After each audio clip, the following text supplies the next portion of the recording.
It's in our islands.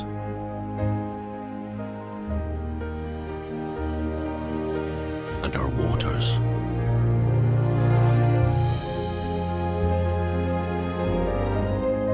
It's in our artistry.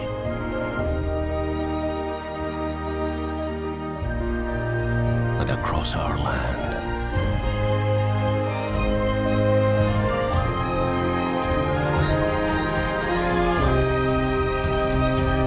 It's in our history. And our cities. It's in all our stones that stand. It's time to come and find it. It's time to come and feel it. Scotland, a spirit of its own. The time has come. The dawn of a new era. Two cities set the stage. And 7 sports unite together. The bar is raised, and the best shall rise. Heroes will be born, and battles shall be won. Where talent beats talk, and glory is for the taking. Records will be broken. Adam Peaty, a class of his own. The impossible It's a world record. made possible. Get in there. They may forget what was said, but not how it felt. The moment is coming. Live the moment. Well, hello, good evening. Welcome to day 5 of the British Swimming Championships 2016. What an evening it's going to be for you this evening. Now, don't forget, this is the show that brings you the exclusive access to all the heats and finals as they unfold. Now, trust me, if you can hear the crowd in the background, it's a fantastic atmosphere live here at Tollcross International Swimming Centre. Now, this evening, I'm delighted to say that I'm joined by Commonwealth silver medalist Grant Turner again. He did such a good job the other night that he's back in action one more time. Very quickly, what have you made of the swims? It's been unbelievable, it really has. We've seen some fantastic performances under a lot of pressure for these guys. You know, it's the Olympic trials. This is as big as it gets other than the Olympic Games. So I've been absolutely delighted with performances. I think it's going to get even better tonight. We've got some great swimmers in the water tonight, and it's an exciting evening. It is very exciting, so make sure you stay with us all evening. Do not switch the stream off. Now, earlier on, I was able to catch up with Andrew Willis, of course, his fantastic performance last night in the men's 200-metre breaststroke.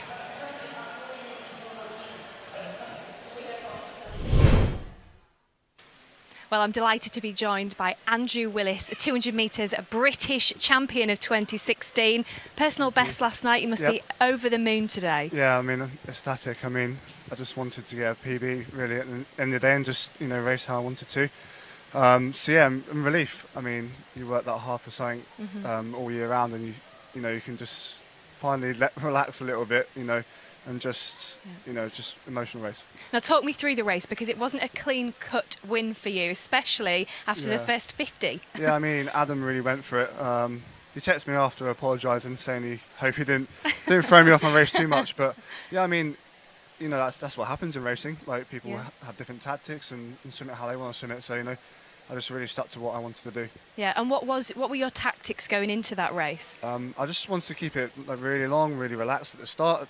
You know, just make sure I feel really smooth, and then sort of just build into it the whole way. You know, just making sure I'm that last length. You know, I had a bit of you know, afterburners really to kick in and, you know, bring me home. Yeah, because you certainly have one of the most anticipated races of the whole competition. It's a tough field out there in the men's breaststroke. Oh yeah, it's tough, and you know, the atmosphere last night was amazing. Obviously, with the Scots in there as well, the home crowd. So, you know, you can't take anything for granted when the competition is that tough. And, you know, I always said going into, you know, this meet that, you know, I'd have to get a PB to, you know, be considered. And you certainly did that. Now, family, I presume, will be excited to be going out to Rio this summer, Yep. potentially? Apart from your mum, she's maybe got a few reservations. Yeah, my mum stopped flying a while back, so we're hopefully going to get on the plane. I'll just have to leave soon by some other means. But Yeah, she can get on yeah, the boat now. I think she's got a gift from my nan to get her back into the flying and make her feel a bit more comfortable about it. Well, I'm sure you're going to make the whole experience worth it for her. Yep. We wish you the best of luck in Thank you.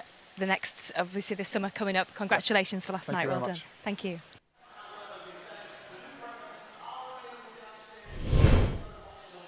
Well, fingers crossed his mum will be all right. I'm sure she will, to make that fight. Now, you can't ask for much more than a personal best and to take the British title and to make the time last night. Yeah, it was an unbelievable swim by Andrew, and knowing how hard Andrew works, I was delighted for the young man.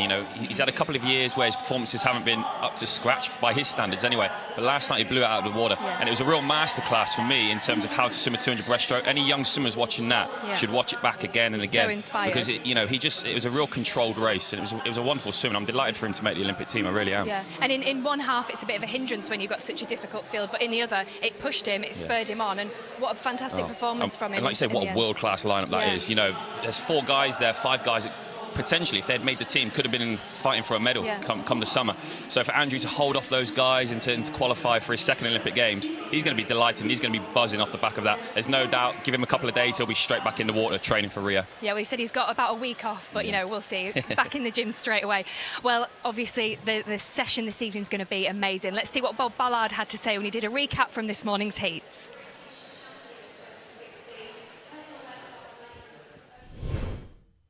After the disappointment of not winning the 100 freestyle, Ben Proud was a man on a mission in the 50. The British record stood at 21.73. Not anymore, it doesn't. It's now 21.65 after Heat 7 this morning. Jazz Carlin already had 2 titles under her belt, but the times had not been to her liking. She'll go into the final of the 400 freestyle as the fastest qualifier in 4:11.79. The 200 IM heat took place earlier today. No sub-2-minute swims in the men's. Mark Sharanek, the nearest to it in Heat 5. Another competitive final in prospect.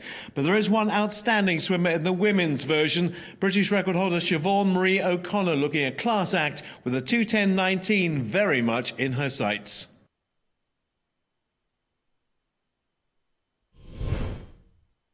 Well, we've certainly seen a strong performance from the likes of Max Litchfield this week, who took the gold in the 400 metres individual medley. Now, his brother Joe Litchfield is also competing tonight in the Target Tokyo final. Now, it must be a bit of sibling rivalry going on, so we were lucky enough to catch up with their dad and see what he had to say.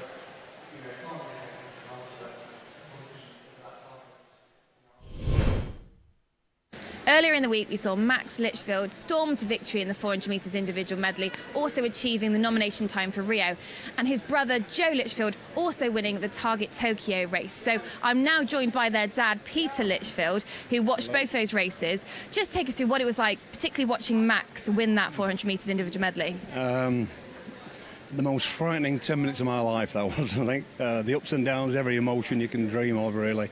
From, when Joe started over the backstroke, I thought he's miles behind. He's not going to pull it back, but he did. It was a fantastic finish. Followed Andy Wallace, the head coach, followed his splits to the split second. Then Max did the same thing with Russ's splits. And unbelievable. Just ecstatic. Could you quite believe it? I couldn't believe it, no. I mean, before this week, I was hoping maybe for a second place, and within 2%, I had no real idea what Max was capable of really at this level. And they're quite competitive, I can imagine.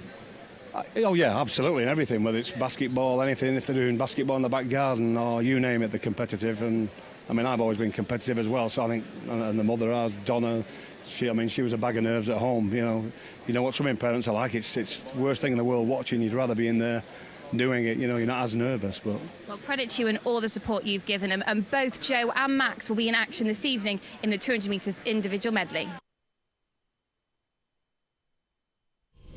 Well, there's plenty more action to come this evening and day 5 of the finals. Now, Grant, we're going to kick off with the men's 1500 metre freestyle. It's going to be an interesting race tonight. Unfortunately, we heard earlier that one of the competitors have had to pull out, Jay Elliott from Bath University, which is a real shame. But we've still got some great competitors in there, likes of Daniel Fogg, Dan Jervis. They're going to be going head-to-head, and they're going to be fighting for that spot in the 1500 metres freestyle. And then we're going to move on to the women's 400 metre freestyle. That's going to be a feisty one. Yeah, Jazz Carlin, she's looking to qualify. She hasn't reached a time yet in her previous events this week. She's got 2 British titles already this week. She's had an absolute stellar meet, but she's just missed them qualifying times for Rio. Hopefully she'll be looking to get on the team tonight in that 400 freestyle. And then we move on to the men's 200 metres individual medley. This is going to be an interesting one. Max Litchfield, off the back of his performance in the 400 metres IM. I'm excited to see what he can do, but don't forget about Roberto Pavoni and Dan Wallace in there. Dan Wallace didn't have a great performance earlier in the week, but he's going to be looking to turn it around, no doubt. And then the women's 200 metres individual medley as well. Yeah, and 3 girls in there. They've all had great performances this week. You know, we've got Hannah Miley, Siobhan, and we've also got Amy Wilmot.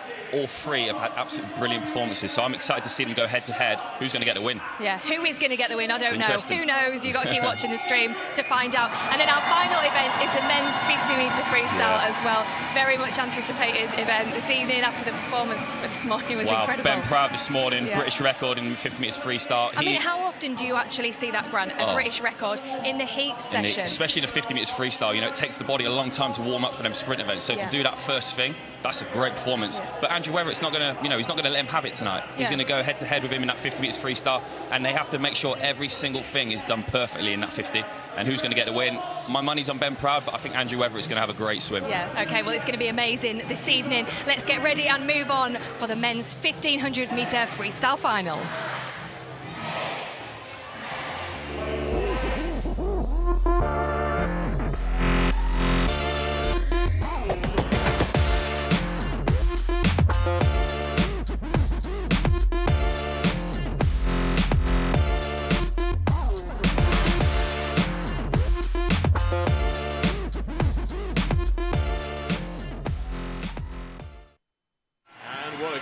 It is for evening number 5 of 6 of the British Swimming Championships of 2016. Here we are in Tollcross, ready for the longest race, the longest final of the week in Glasgow, the men's 1500 metres freestyle. And just to echo what you heard from Grant earlier on, we send our condolences to Jay Elliott, who may not be here, may well be watching on the stream for all we know. Jay, we feel for you. Did the time. But unfortunately, Montezuma's revenge got him overnight, so he was unable to come here tonight.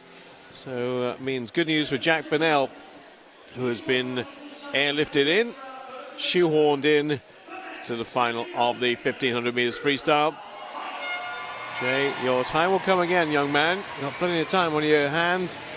And I've got to say, it hasn't been a great day for Mark Skiving, his coach, who managed to fall over.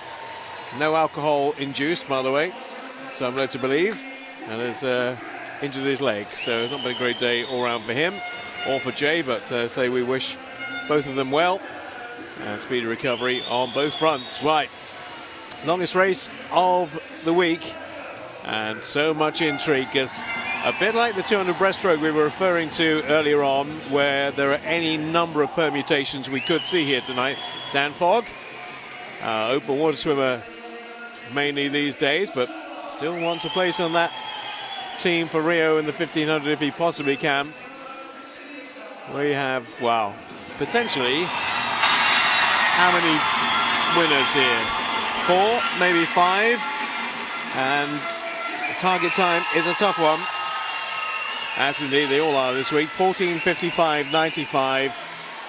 A few have been under the 15 minutes here, and a few are looking to get under the 15 minutes here. Before we start, because I know we probably get carried away by the race itself in a few moments time, Ross Davenport.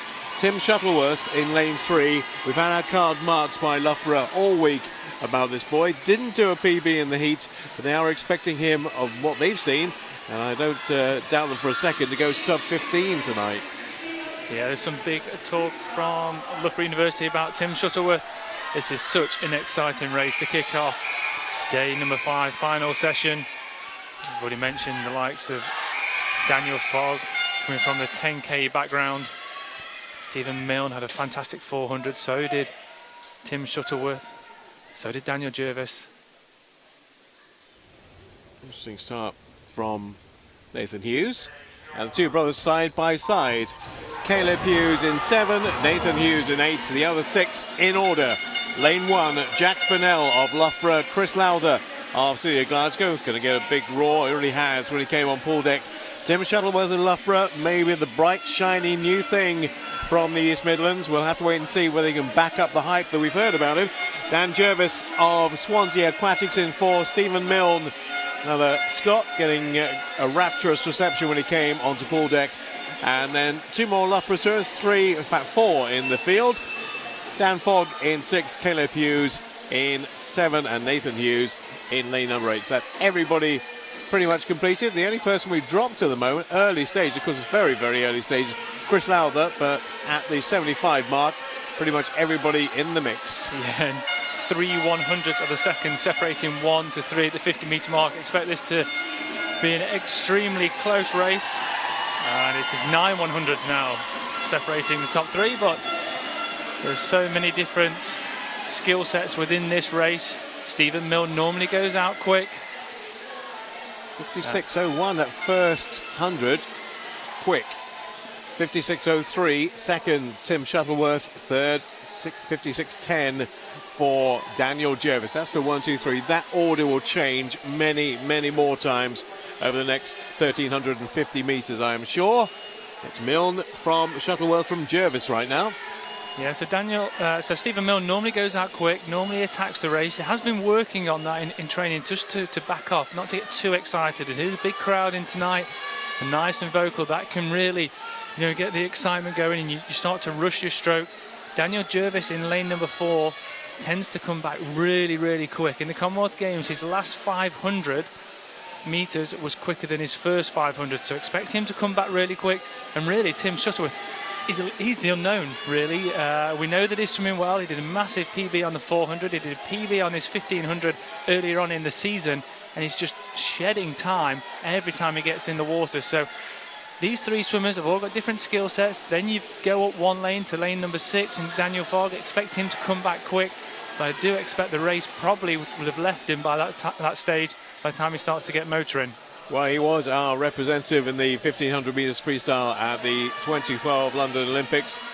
Kind of shows you how much this event has moved on. We've produced some great 1500 metres freestyle swimmers over the years. Olympic medalists, no less, being Graham Smith, 1996 in Atlanta, and David Davis, 2004 in Athens. Both of them medalists at the Olympic Games. We're looking for somebody else to emulate that in 2016. Can any of these do it? Well, all 3 are going over together. 2:55.13. Stephen Milne still just in front. Tim Shuttleworth is measuring his stroke very well at the moment and just covering any potential move away by Jervis. And third place at the moment is Daniel Jervis, but there's little to choose between them. In fact, there is only a third of a second to choose between 1, 2 and 3. It's a really good lane draw for Daniel Jervis. I've already mentioned he doesn't go out so quick over the first half of the race, and Stephen Milne does. So if he can just keep hold of his coattails, expect an explosion over the last 600-700 metres. But just to let you know, at the 300-metre mark, I know it's early days, I know it's incredibly early, but they're under British record pace by 1.5 seconds. That will change. Dave Davis did have an incredibly strong back end in Athens in 2004 when he collected that bronze medal.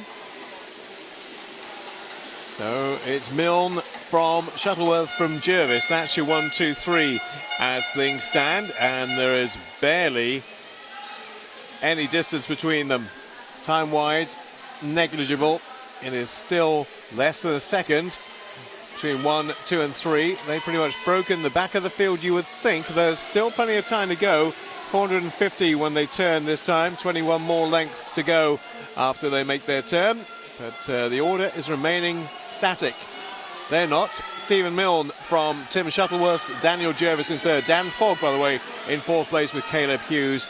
They're going side by side. They're having their own little battle behind the top 3, 4 and 5. But in fact, if anything, they're not falling away. They're still there. In fact, the good thing is they're racing each other, and that's helping them to catch the top 3. Tim Shuttleworth now is starting to move through the field. It's the first time that Stephen Milne has not been leading. And he turns first, 14:55.45. So 2/10 separating the first two places. We were told he could go sub 15. We were told he could go sub 15. Well, he's only ever done 15:15 before, and right, he's on the mark for that. Certainly early stages here. Let's see what the turn time is. It is Shuttleworth 5:25.49. Second, Stephen Milne of Perth City, and there's the parents of Daniel Jervis. Look at that, and the family of Daniel Jervis all trying to crane their necks to get a better view. Looking a little bit concerned, I have to say, because they're seeing Tim Shuttleworth, who they probably didn't expect to be chasing at this stage, but he is most definitely in front at the 600 mark. Starting to turn the screw on the rest of the field. They're going to have different tactics. Like I've already mentioned, Daniel Jervis will come back strong. We normally see Stephen Milne go out really quick and break the field, but around about that 4:50 mark is when Tim Shuttleworth just started to up the stroke rate a little bit, just started to edge out in front. And you mentioned that his personal best is around the 15:15 mark. I'll tell you now, he's going to smash that because he looks incredibly strong. I know it's only coming up to the 700-meter mark, and he's got another 800 meters to go. But just looking at him now, it doesn't look like he's overrating it too much. He's not gone to his legs. He actually hasn't been kicking that much in January and February because he's got problems with his knees, so he's been doing a lot of pull work. But look at him now, he really is starting to stretch. Stephen Milne, Daniel Jervis, Daniel Fogg starting to come back into the frame as well, around about 5 meters behind Stephen Milne in lane number 6. So it's starting to hot up. We knew it was going to be a good race. Tim Shuttleworth turns 19 next week. It'd be a very interesting early birthday present if he could do the qualifying time for the Rio 2016 Olympics. There's some more Stephen Milne fans. We've seen the Daniel Jervis fans. There's the Stephen Milne fans as we hit the 750 mark. We're halfway in the 1500 meters freestyle, and it's Shuttleworth from Milne, from Jervis. Keeping an eye on Dan Fogg. He's getting closer and closer with every 50, but nobody's getting particularly close at this stage to the man in lane 3. The big, unexpected unknown is doing what David Davis used to do when he first burst on the scene. Yes, I think they're around about 0.4 off British record pace at the 700 mark. Have a look now, it's 7:55.87. So just slipping away from that British record. Didn't really expect to see a British record tonight because it's such a super swim from David Davis back in 2004, 14:45. But 1.5 seconds off that at the 800 mark. Daniel Fogg's coming back. So is Caleb Hughes in lane number 7. So starting to tie up towards the back of the front 3. But there's no doubt who is leading with 13 lengths to go. It is Tim Shuttleworth from Loughborough University. I wonder how many in this field know much about him, because would they have raced him much in clubs recently? They would have raced him around the circuit over the winter time, but you know, he wasn't on the radar, and he's just come along and he's been training incredibly hard. Obviously Daniel Fogg and Caleb Hughes will know about him because they train with him every single day. But every single competition he's been going into, he's been taking chunks and chunks off his time. He's just been shredding his personal best. This is where I expect Daniel Jervis to start winding it up, but he doesn't look like he looks like he's overrating a little bit, and Daniel Fogg is starting to move up into 3rd position. And these two boys are around about 8 to 9 meters behind Tim Shuttleworth. Stephen Milne's trying to track him. Not quite happening for those who are behind. It's all happening at the front for Tim Shuttleworth. 9:26.50 at the turn. That means he's got a lead of just over 2 seconds from Stephen Milne. Dan Fogg has now moved up into 3rd. Daniel Jervis is finding the pace a bit too much. Well, not surprising, we are well inside that Olympic consideration time. 14:55.95. They did say he could go sub 15. He's certainly well on course for that as we hit the 1,000 meter mark. He looks so strong as well. The rest of the field can't catch him at the minute. That's 1,000 metres. The Commonwealth Games back in 2004 was when Daniel Jervis really made his move. Went to 1,000, then picked it up, and he reeled in the Australian swimmer to take the bronze medal. He's going to have to do something very, very similar. Daniel Fogg is seeing Stephen Milne now. He's gone to his legs.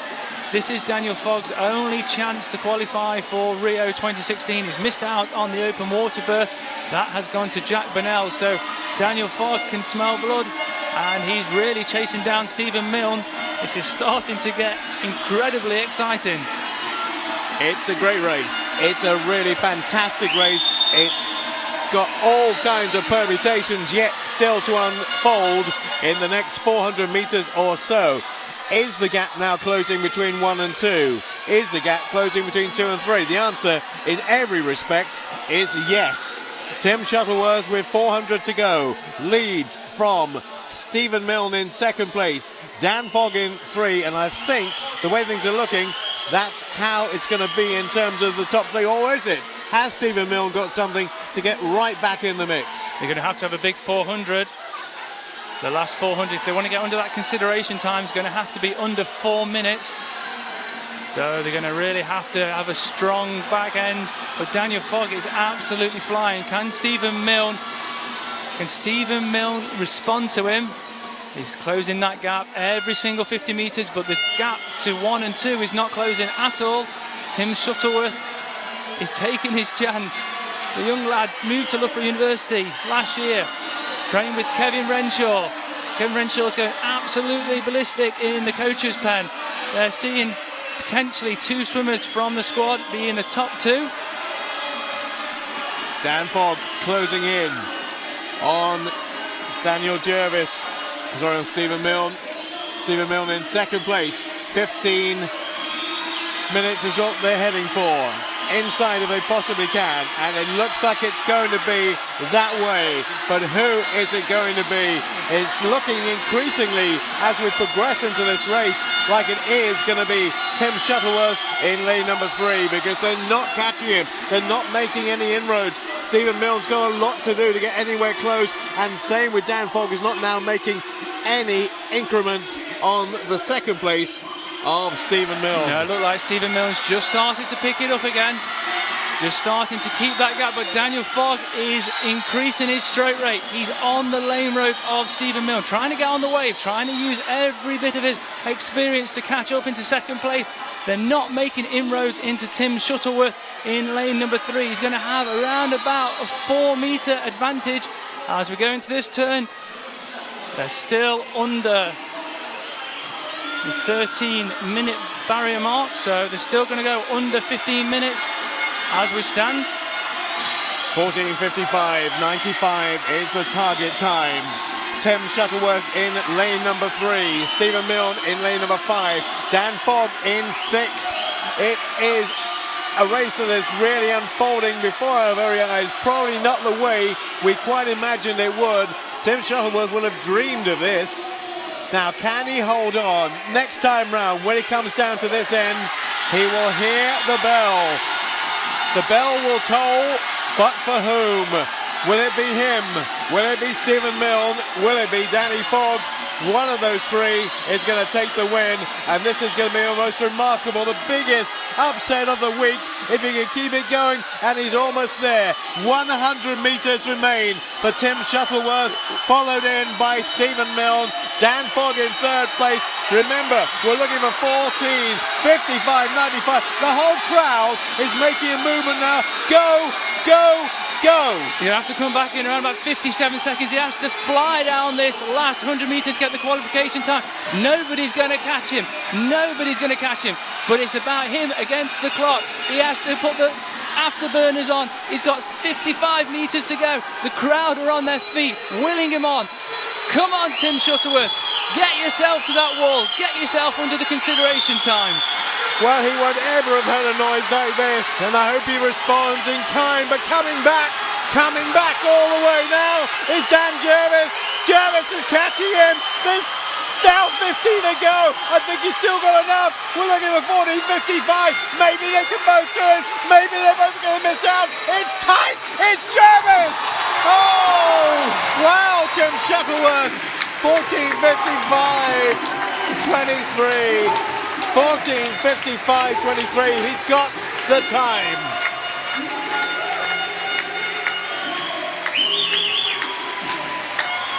He's just missed the time by 12/100ths of a second. But what a fantastic swim from Tim Shuttleworth. He absolutely exploded. He has a 20-second improvement on his lifetime best.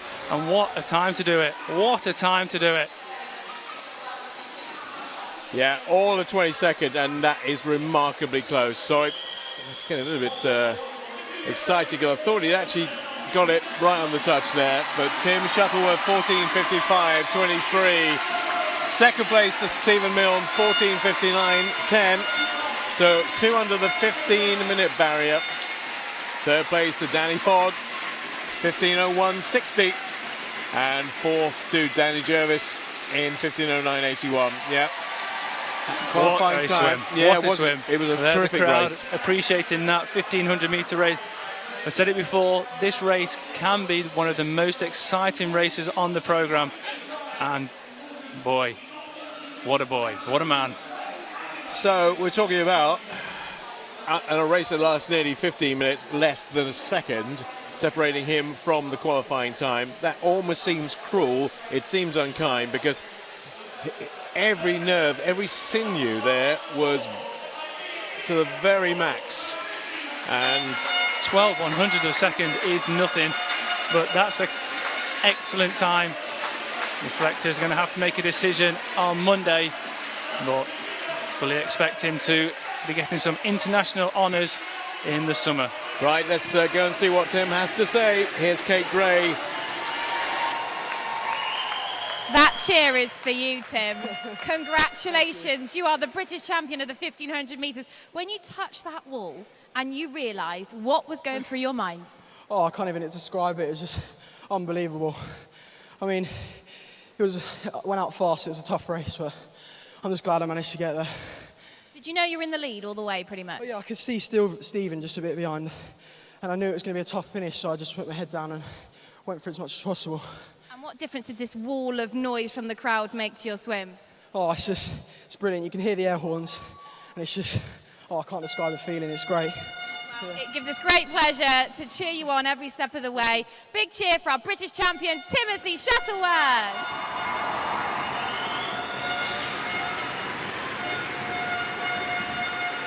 And with a 20-second improvement, that was unbelievable. I mean, I don't know if on the stream you can kind of capture part of the atmosphere here, but that was amazing, wasn't it? What a phenomenal swim. He just went out for it and lasted. And he didn't stop, he just kept going and going. I can't believe for such a young man, what a great swim. The 1500 tends to be a bit of an older man's game. Yeah. But for such a young lad, what a great time.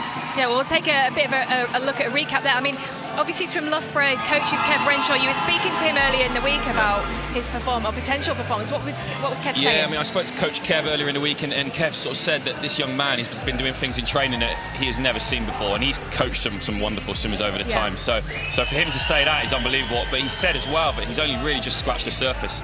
So big things to come for that young man, hopefully in Rio. Yeah, certainly big things. What a fantastic swim to kick off the evening. Let's move on now to the women's 400-metre freestyle.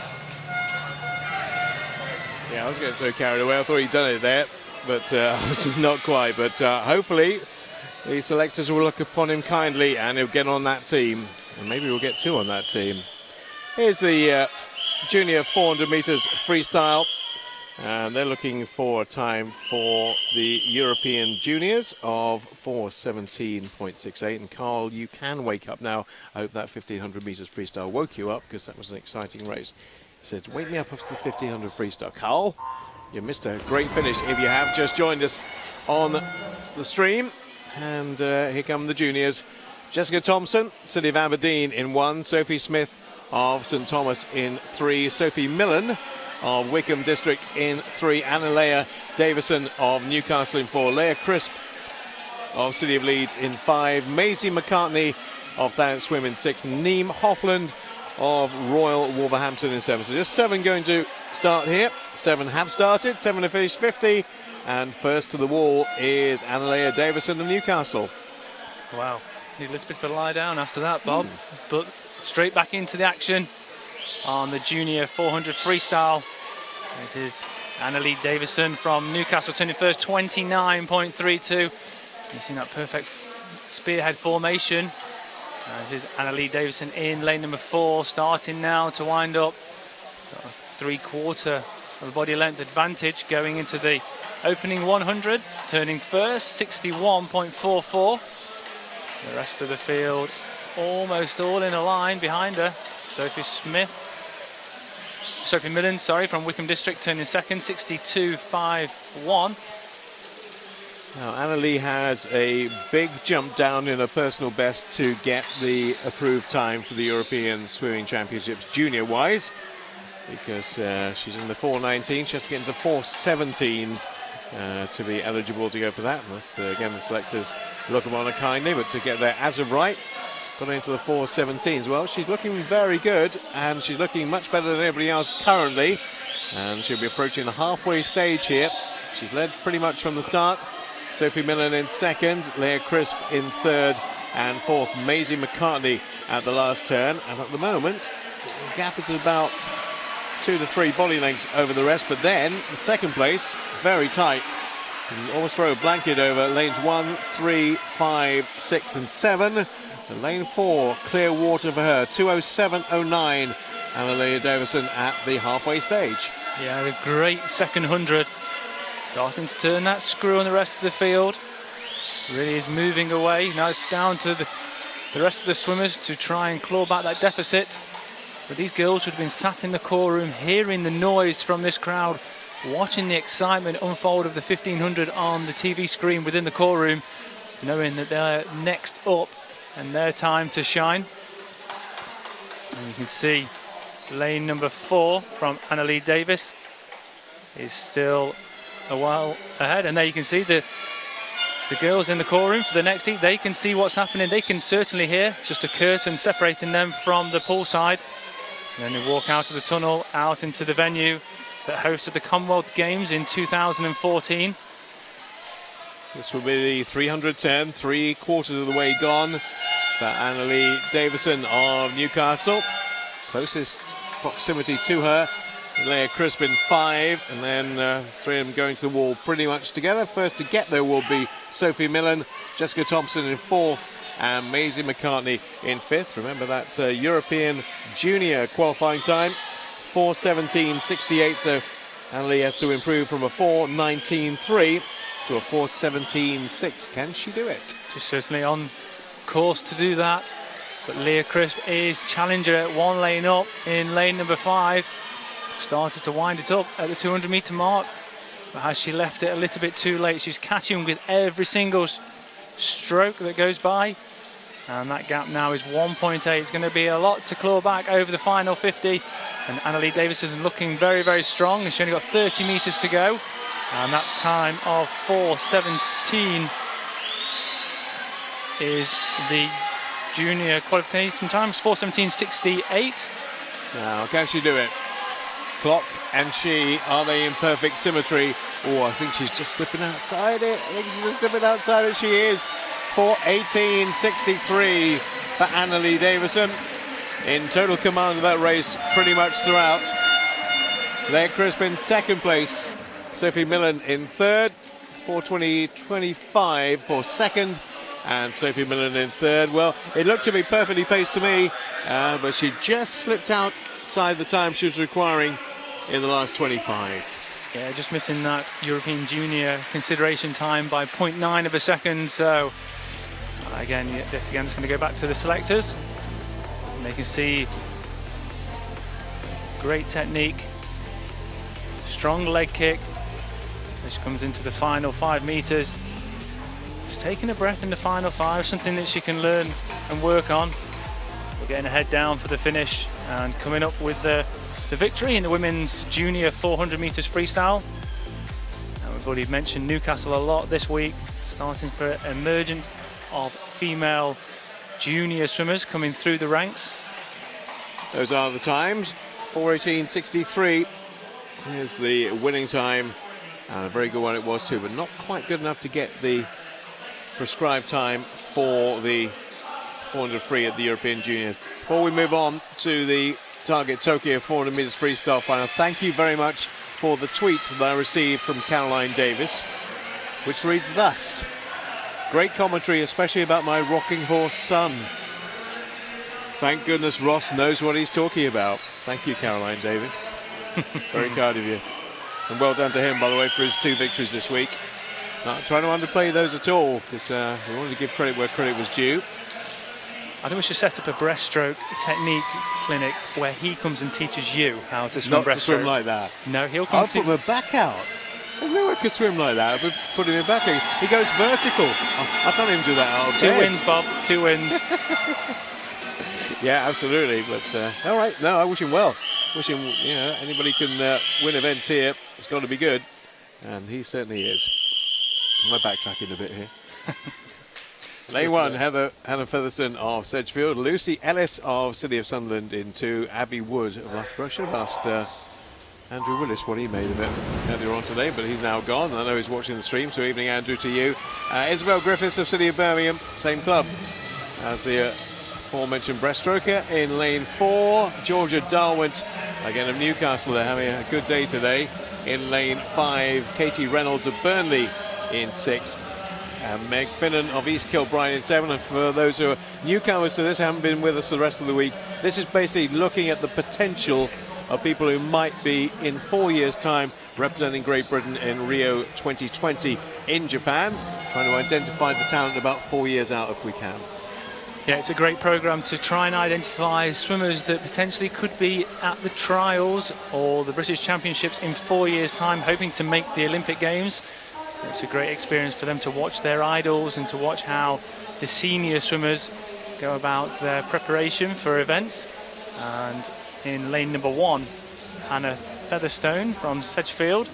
Saw her swim 2 events this morning, getting disqualified actually on the 200 metres IM, so she doesn't have to do that later on.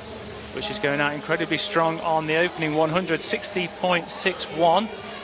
Just 0.3 of a second ahead of Abby Wood. Seen a lot of Abby this week in the medleys and the breaststrokes. And swim very, very well, so expect her to come back very strong over the last half of the race. And talking of breaststrokers, just had a message from James Curtin, who's watching the transmission tonight. Thank you, James, very much indeed. Thank you for the nice message.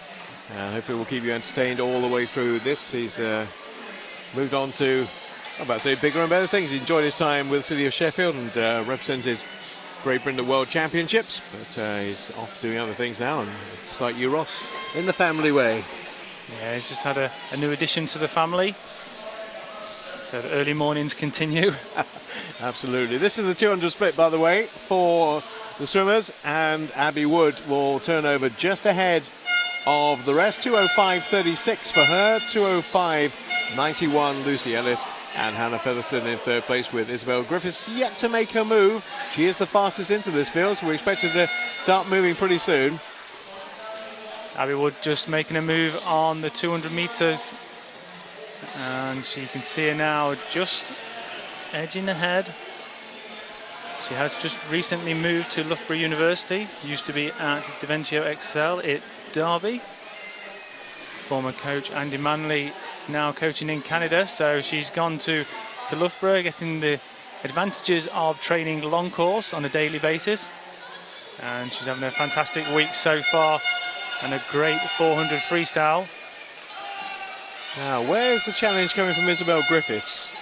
I'm surprised she's as far back as she is with just over 100 to go. Lucy Ellis is the nearest challenger to Abby Wood at this stage. Now, is this where Isabel Griffiths starts to really make a move? Because she's going to have to make that move pretty soon. And this is where she comes off the wall very well indeed. But she's given herself a lot to do to catch Abby Wood. I think it's probably a bit too much at this stage, isn't it? Yes, you're probably right, Bob. She's the youngest in this field, so she will have a lot of time to develop and to get stronger. And it does make a big difference at this age. 1 year's difference.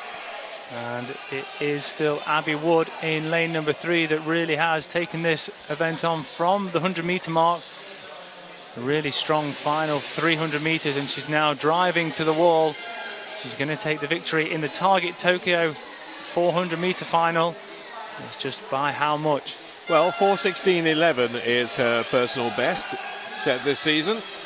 I think that's well within her compass with another 15 metres to go. Either side of her, swimming for all they're worth for second place, are Lucy Ellis and Isabel Griffiths. They ain't going to catch the swimmer in lane 3. And she's going to do a new personal best by almost 2 seconds. 4:14.27. Abby Wood wins it. Second place going to Lucy Ellis in lane 2. Third, Isabel Griffiths in 4:17.29, and Georgia Darwent of Newcastle finishing in 4th. But great improvement on her personal best, couple of seconds inside, and she really did dominate last 200 of that race. Yeah, she's just seen her training partner or training partners in the 1500, and she'll take so much confidence from watching them swim, and she's backed it up. They see her winning the 400-meter Target Tokyo. And Loughborough University, especially Kev Renshaw's group tonight, having an absolutely storming evening. Well, they're already in the call room, ready to get Alan Pauldeck to entertain us in the 400 freestyle senior final. And we'll see the likes of Jazz Carlin, Ellie Faulkner, and there's the crowd eagerly anticipating it.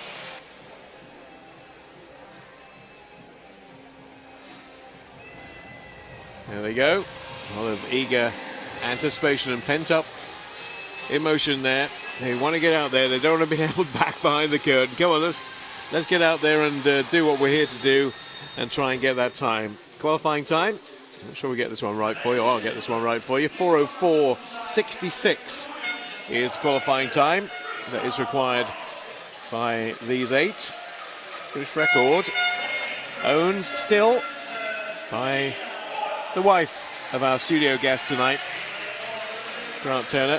Joe Turner, of course, these days. Joe Jackson she was when she set her 4:00.60. The first swimmer to really knock on the door of 4 minutes in Great Britain. Anybody capable of doing that here? It's a big ask to get any of these people down to that kind of length. But we'll see whether it's Jazz Carlin, or it's Georgia Coates, or it's Ellie Faulkner, or a surprise like we had in the 1500. Is anybody ready to spring a surprise? There's Ellie Faulkner. Sheffield contingent making their voices heard from our 2012 Olympians. And here's a lady who would love to have been on that team 4 years ago, but illness from Jazz prevented her from, well, she did the trials, but she just couldn't quite get the time there. And subsequently we found out that she had been ill in a lead up to and during the trials 4 years ago. So I'll give you a run through of the 400 freestyle lineup. Catherine Greenslade of Preston in 1, Holly Hibbert of Stockport Metro in 2, Georgia Coates of City of Leeds goes in lane 3, Jazz Carlin, favourite, she knows it, in lane 4 from University of Bath, City of Sheffield swim squad with Ellie Faulkner. Camilla Hattersley of City of Glasgow will have, I'm sure, a lot of support in here tonight. In lane number 6, Alice Deering of Loughborough University in 7, and Georgina Boyle of Chelsea and Westminster. How posh. She's in lane number 8. So here we go. 8 lengths of this Glasgow pool. 400 freestyle. And we'll see how it's all developing. See how they decide to race this. I don't think it can hold back tonight because it's quite a stiff time to achieve. It certainly is. All eyes are going to be on lane number 4. The Welsh record holder, Jazz Carlin.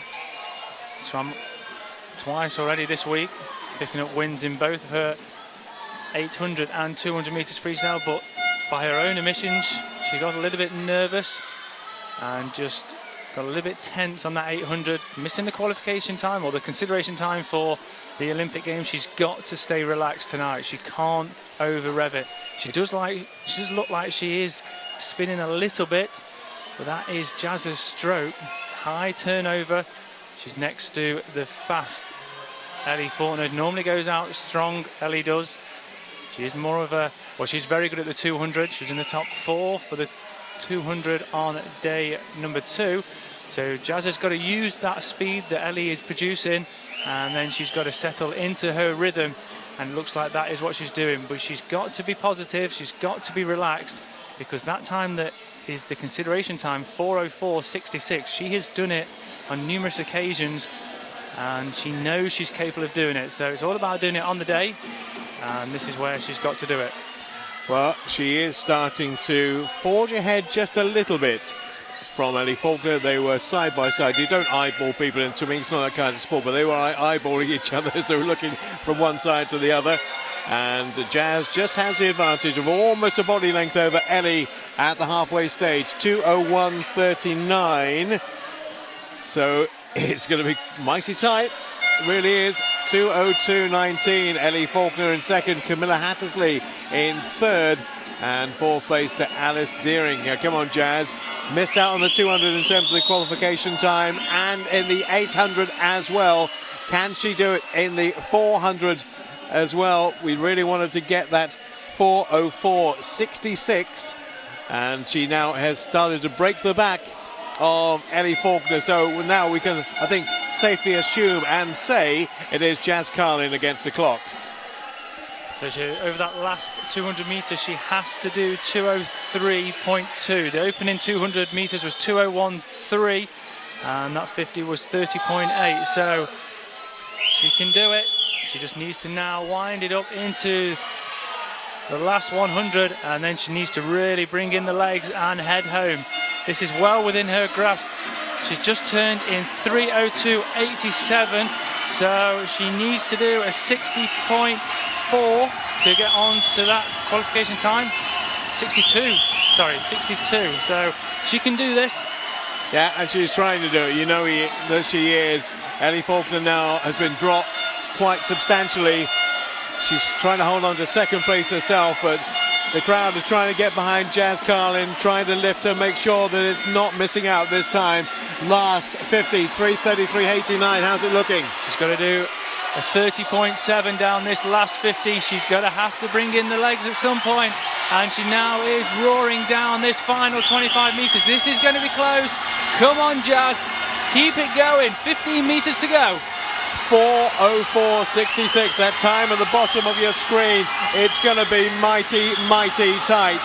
Can she do it? 4:01, 4:02, 4:03, 4:04. Yes! She's done it by a third of a second. Oh, there'll be some elation now, surely. Yes, look back at that clock. There's Lewis Coleman, her partner, at the back there, and she's going to burst into tears, and quite rightly so. This is 4 years of heartbreak. 4 years of emotion of missing out on the Olympic Games in 2012. She's had, in terms of time-wise, a poor week.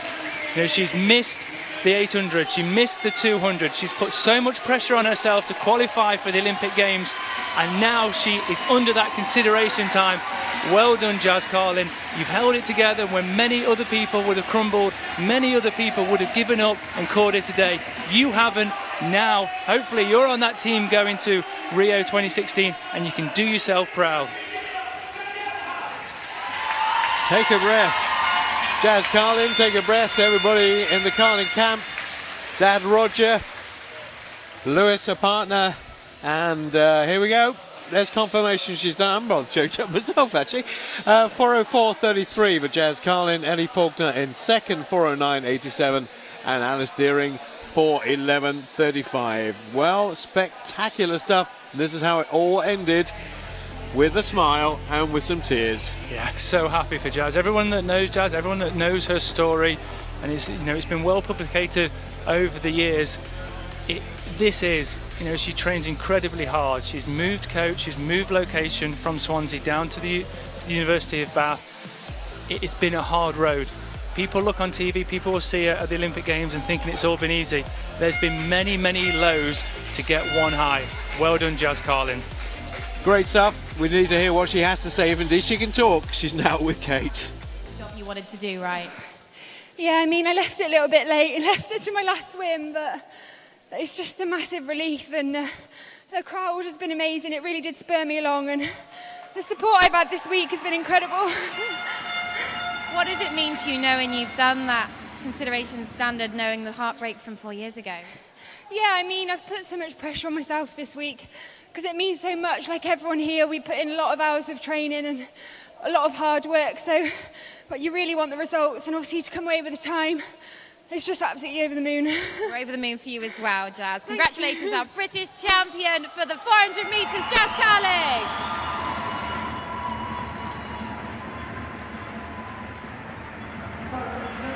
Well, third time lucky for this week for Jazz. What a fantastic performance. It couldn't have happened to a nicer person. It really couldn't. There was a huge sigh of relief around this poolside, you know, when Jazz finally qualified. You know, she just missed out in 2012 due to illness. Third time lucky, like you said, this week. So I'm delighted for her. You know, it couldn't have happened to a nicer girl and a more hard-working girl as well. Yeah, and Ross kind of said as well, you know, she's had the highs. She's certainly had the lows. It's been a difficult journey for her to get to where she is now. Yeah, it's been a very, very tough journey for the young girl. Yeah. And I know Jazz, you know, I grew up with Jazz training with her, and I know her determination and her true grit. So to be able to turn around what happened 4 years ago and what's happened this week, because, you know, she hadn't had that seat on the plane yet. So to go and do that tonight towards the back end of the meet, delighted for her. And for those of you that don't know, she obviously missed out on the home London 2012 Olympic Games due to illness, glandular fever, tonsillitis. She was ill. It just didn't happen for her. So now it's great to see this turnaround of what was a fantastic performance. So huge congratulations to her. And she's a Manchester United fan, and Manchester United got 3 points today as well. All in all, a fantastic day. Well, let's move on to the next round of finals. It's the men's 200 metres individual medley. Oh, Hannah, I was so enjoying your company until that moment. You spoiled it for me now, and spoiled it for a lot of other people. Thank you very much. She didn't mention that Derby won today, did she? She didn't mention the Derby won 1-0 either. She doesn't mention the FA Cup in the midweek either. I hope she won't. Right, let's move on to the men's junior, if that's not a contradiction in terms, 200 metres individual medley final. Really looking forward to all three finals of the seniors that remain. And Nathan Hughes is back for this one too. Has he just done a 1500? He loves it, doesn't he? He loves the pain. And he picks the easy ones as well, doesn't he? He picks the 53 and, you know, all these shorter distances. No, he doesn't. 1500. Followed by the 200 metres individual medley. I'll give you the rest of the lineup for the junior 200 IM. Jake Dixon of City of Birmingham in 1, George Clough of Warrington in 2, Brodie Williams, Millfield in 3, Ryan Retson, fastest qualifier from the first club in 4, Jacob Greenough in Taunton Dean, 6, Nathan Hughes. We've seen him in the 1500 freestyle. Here he is again from Hatfield in the 200 IM. Thomas Milburn of Cockermouth in 7, and Kieran Wheatley of City of Leicester in lane number 8. The butterfly is done. Here comes the backstroke.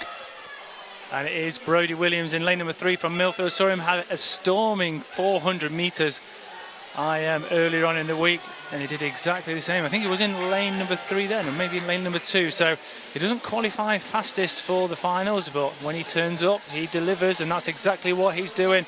And he's absolutely flying down the backstroke leg, really high stroke rate, keeping his head nice and still. Got around about a body length advantage over the rest of the field. A poor turn, a little bit too far away from the wall, a little bit of a glide. He turns first in 57.28, some 1.8 seconds or 1.7 seconds over Jacob Greenow. Now his personal best is 2:06.42, and the target time for the European juniors is 2:03.85. So a massive great climb down in time is required by the swimmer from Millfield in lane 3, but we've seen some huge improvements in time today, so it's not beyond the realms of possibility to think he might.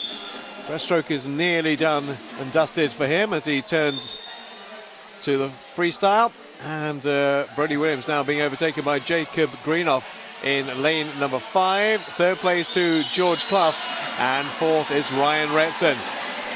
There's the swimmer in lane number 5. That straight arm technique is getting incredibly close. Brodie Williams is coming back. George Clough is coming back. This is going to go right down to the wire. Looks to me like the green cap has it, or has the red cap got it, or has the blue cap got it? The green cap has got it, most certainly from my eyesight, and it's confirmed on the board with a 2:05.52. It's a personal best, but not the European junior time that was required. Second, Jacob Greenough, 2:05.68. So in the end, there was only 16 100ths between them. And third place, 2:05.85 for George Clough. Yeah, that hurt. That did hurt. But nonetheless, it's a good time. And terrific stuff from both of them. But all three there with very impressive times. 2:05.52 then. Brodie Williams, Jacob Greenhoff and George Clough and Nathan Hughes following that 1,500 metres back in for fourth place. Let's see the conclusion of that race again. Yeah, you can see how incredibly tight it was. That lead changed down that breaststroke leg. George Clough came into consideration, so did Jacob Greenhoff, and it was Brodie Williams that got his hand on the wall first. Just 3/10 separating first to third. You see the Millfield lad checking his score, checking his results, seeing the number 1 next to his lane. Yes, good man. Yep, good man indeed. And just check it again and make sure. Yeah, it's fine. That's fine. It is what I thought I saw first time. So congratulations to him for winning the Target Tokyo final. Now we're on to the big boys. 200 IM. Smiles there from Max Litchfield at the back of the call room. Was that Joe? Couldn't tell the two of them apart there for a moment. But here come the 8 who are going to try and generate some quick times in the 200 IM. And in fact, we don't have a lane 6. So Jarvis Parkinson seems to have pulled out. So we'll go with 7 for the 200 IM. Target Tokyo final. That's Litchfield in the background having a laugh and a joke as he gets ready for the senior final, which comes right up after we've seen this. Dominic Poling of Brighton will be in lane number 1. Joe Litchfield of Doncaster Darts, Max's brother, go in lane 2. Callum Lawrie of the First Club in lane number 3. Martin Walton, University of Stirling 4, Joseph Hume 5. So we have no 6. That would have been Jarvis Parkinson, but he's not with us, unfortunately, for reasons I don't know. James McFadden of Wickham in lane 7 and Daniel Davis of Swansea in lane number 8. This is the Target Tokyo final, senior final, which will come up after this.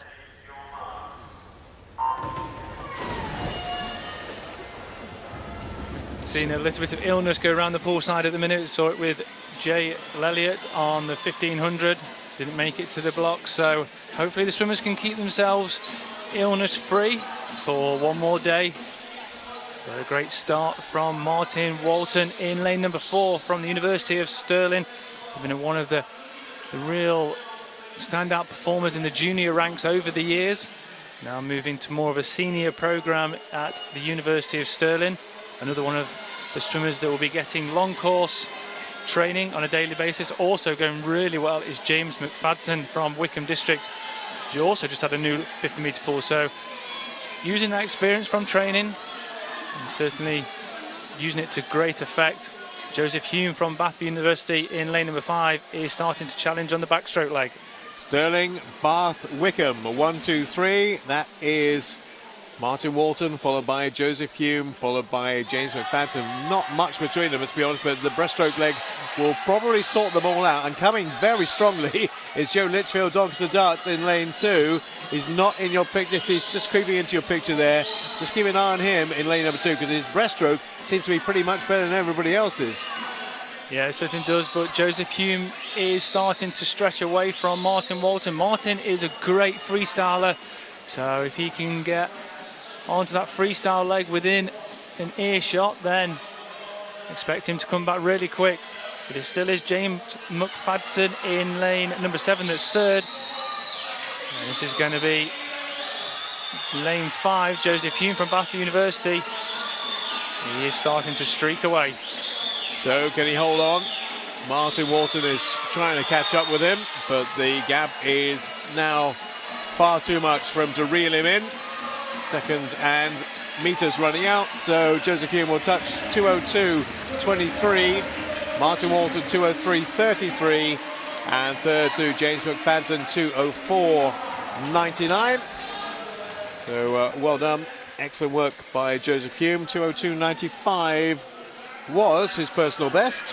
Can't tell you more, he's improved on that. Oh, look at this, great pictures with Dave McNulty and Jazz Carlin there. Terrific to see, and I'm sure we'll hear from Jazz a bit more. Maybe we'll hear from Nutsy a little later on if he can talk. That's the completion of the Target Tokyo 200 metres individual medley, and let's look at the conclusion of the race. Yeah, we can see the finish. Didn't actually have the greatest of finishes, actually. A little bit short to the wall, had to just put another stroke in. Should have probably glided in around about there, but it took another stroke, just a little bit short.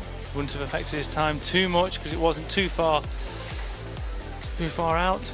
But no, you see the emotions from Jazz. It just really is. It's great to see. It's great to see. Sometimes when you watch swimmers or athletes, you just think that they're immune to the emotion. But no, she's put herself under so much pressure, and she ultimately delivered when it absolutely mattered, and the last chance saloon. And it's great that she has done that. Hello to Brazil and to a man I've had the real pleasure of commentating on in Paralympic swimming. Philip Rodriguez is watching on our feed down there in Brazil. We're looking forward to making that journey to Rio in August and September for the Olympics and the Paralympics. So Philip, make sure the food is good, the hotel accommodation is good, and the pool is ready. I'm not sure how much influence you have, but I'm sure you have some. And the able-bodied swimmers and the disability swimmers all looking to be heading down to Brazil and to Rio in August and September. Right, the big one, 200 metres individual maybe again. Another event that could go any which way, to be absolutely honest. There are so many potential options in this race. We're going to give you some of them right now. Ieuan Lloyd back in some kind of form for Wales, and there he is in lane number 5. Fastest qualifier, Mark Sharanek. Now, there you go. I was taking the task with my pronunciation. Thank you very much to the Edinburgh boys for making sure I know how to pronounce his name right. I've been getting it wrong for so many years now, and finally somebody's come up to me at Tollcross and said it's Sharanek, Bob. Sharanek, right, we know it now. Mark Sharanek, fastest qualifier in lane number 4. Roberto Pavoni, Loughborough in 3. Ieuan Lloyd of Cardiff in 5. And Dan Wallace, who, as we've said many times already this week, Ross, is not having a great week. He really isn't having a great week. But there's always a great swim, even in a bad week, from a swimmer, which could possibly come to the fore. Maybe this is his time. Yeah, I would expect that he probably is focusing more to the 200 metres freestyle, which is tomorrow, so it might have suited him better this event. But we've seen Ieuan Lloyd come in some great form this week. Roberto Pavoni's looking good, and Max Litchfield having a fantastic week. The pressure's off him, so it's too close to call. Got to be honest, the qualifying time is onerous. 1:56.82 is going to take some doing, because that would be a new British record if they could do it.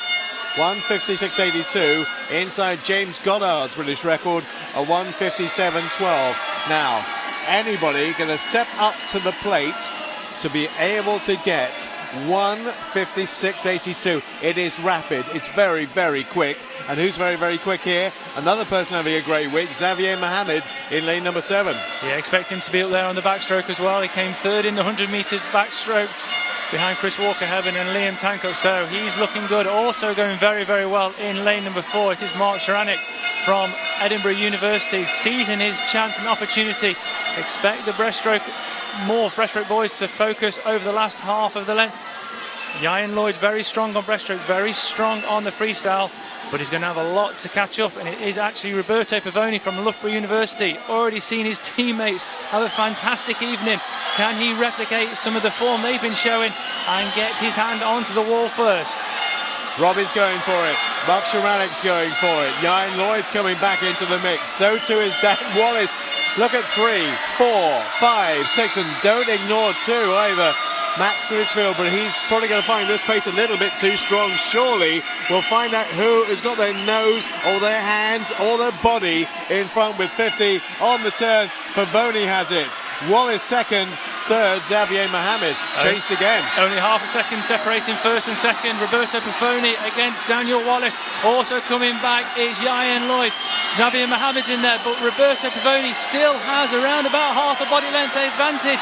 The freestyle boys are starting to come in. Mark Sharanek, also Ieuan Lloyd in lane number 6. This is going to be close. Roberto Pavoni slipped outside the qualifying time for Rio 2016, but does go sub 2 minutes. 1:59.20 for him.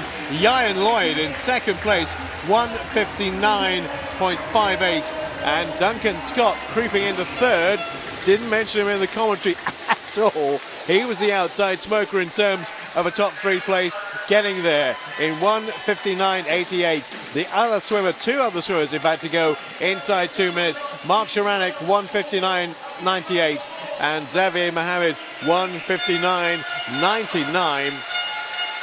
Wow, they were times, really were. And let's look at the back end of that by saying that there's quite a few players, there's quite a few swimmers there who hadn't been under 2 or were now under 2 for the first time. Yeah, we thought it probably would be a little bit quicker than that, but well done to Roberto Pavoni. Put himself in contention by becoming the British champion yet again. Let's quick look round to see the scoreboard. We're pleased with the win, but disappointed with the time. His main event is more the 400, so this is a sprint for him. And Duncan Scott. Yeah. Where did he come from? Well, quite. We did not mention him at any point during that commentary. He wasn't even in the frame for a 1-2-3. And all of a sudden he creeps up in lane 8, unseen, unannounced, knocks on the door and says, I'll take that third place if you don't mind. And does exactly that behind Roberto Pavoni and Ian Lloyd. Let's hear from Robbie. Here he is with Kate. Roberto, you are British champion once again. That was a jam-packed race, and they were gaining on you in those final stages. Yeah, they were. How do you feel after finishing that race, British champion? How does that sound to you? Yeah, British champion's really good. I'm happy to have won the race, but I'm here to qualify for the Olympic Games, and that time wasn't good enough, so I'm obviously pretty disappointed for that. Well, we still appreciate that you are British champion. Congratulations, Roberto Pavoni. Big cheer for Roberto. I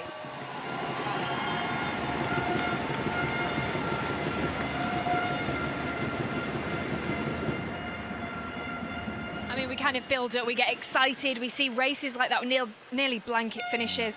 British champion, slightly disappointed, as you can tell from his tone. It was actually, at this point, it was etched on his face, wasn't it, there during that interview? And rightly so. You know, I know Roberto, and he expects a lot of himself. You know, he does absolutely everything right in training. So to come here, puts a lot of pressure on himself as well, doesn't he? He does, yeah, and rightly so, because he does everything right. There's not something that he doesn't do in training to put himself in the best possible position to qualify for Rio. Yeah. You know, he's done all the hard work, and he's just come up short, so he's going to be disappointed. Yeah. Of course, he's happy to get the win. Of course he is, but at the end of the day, he came here wanting to qualify, and it's a real shame for him that he hasn't.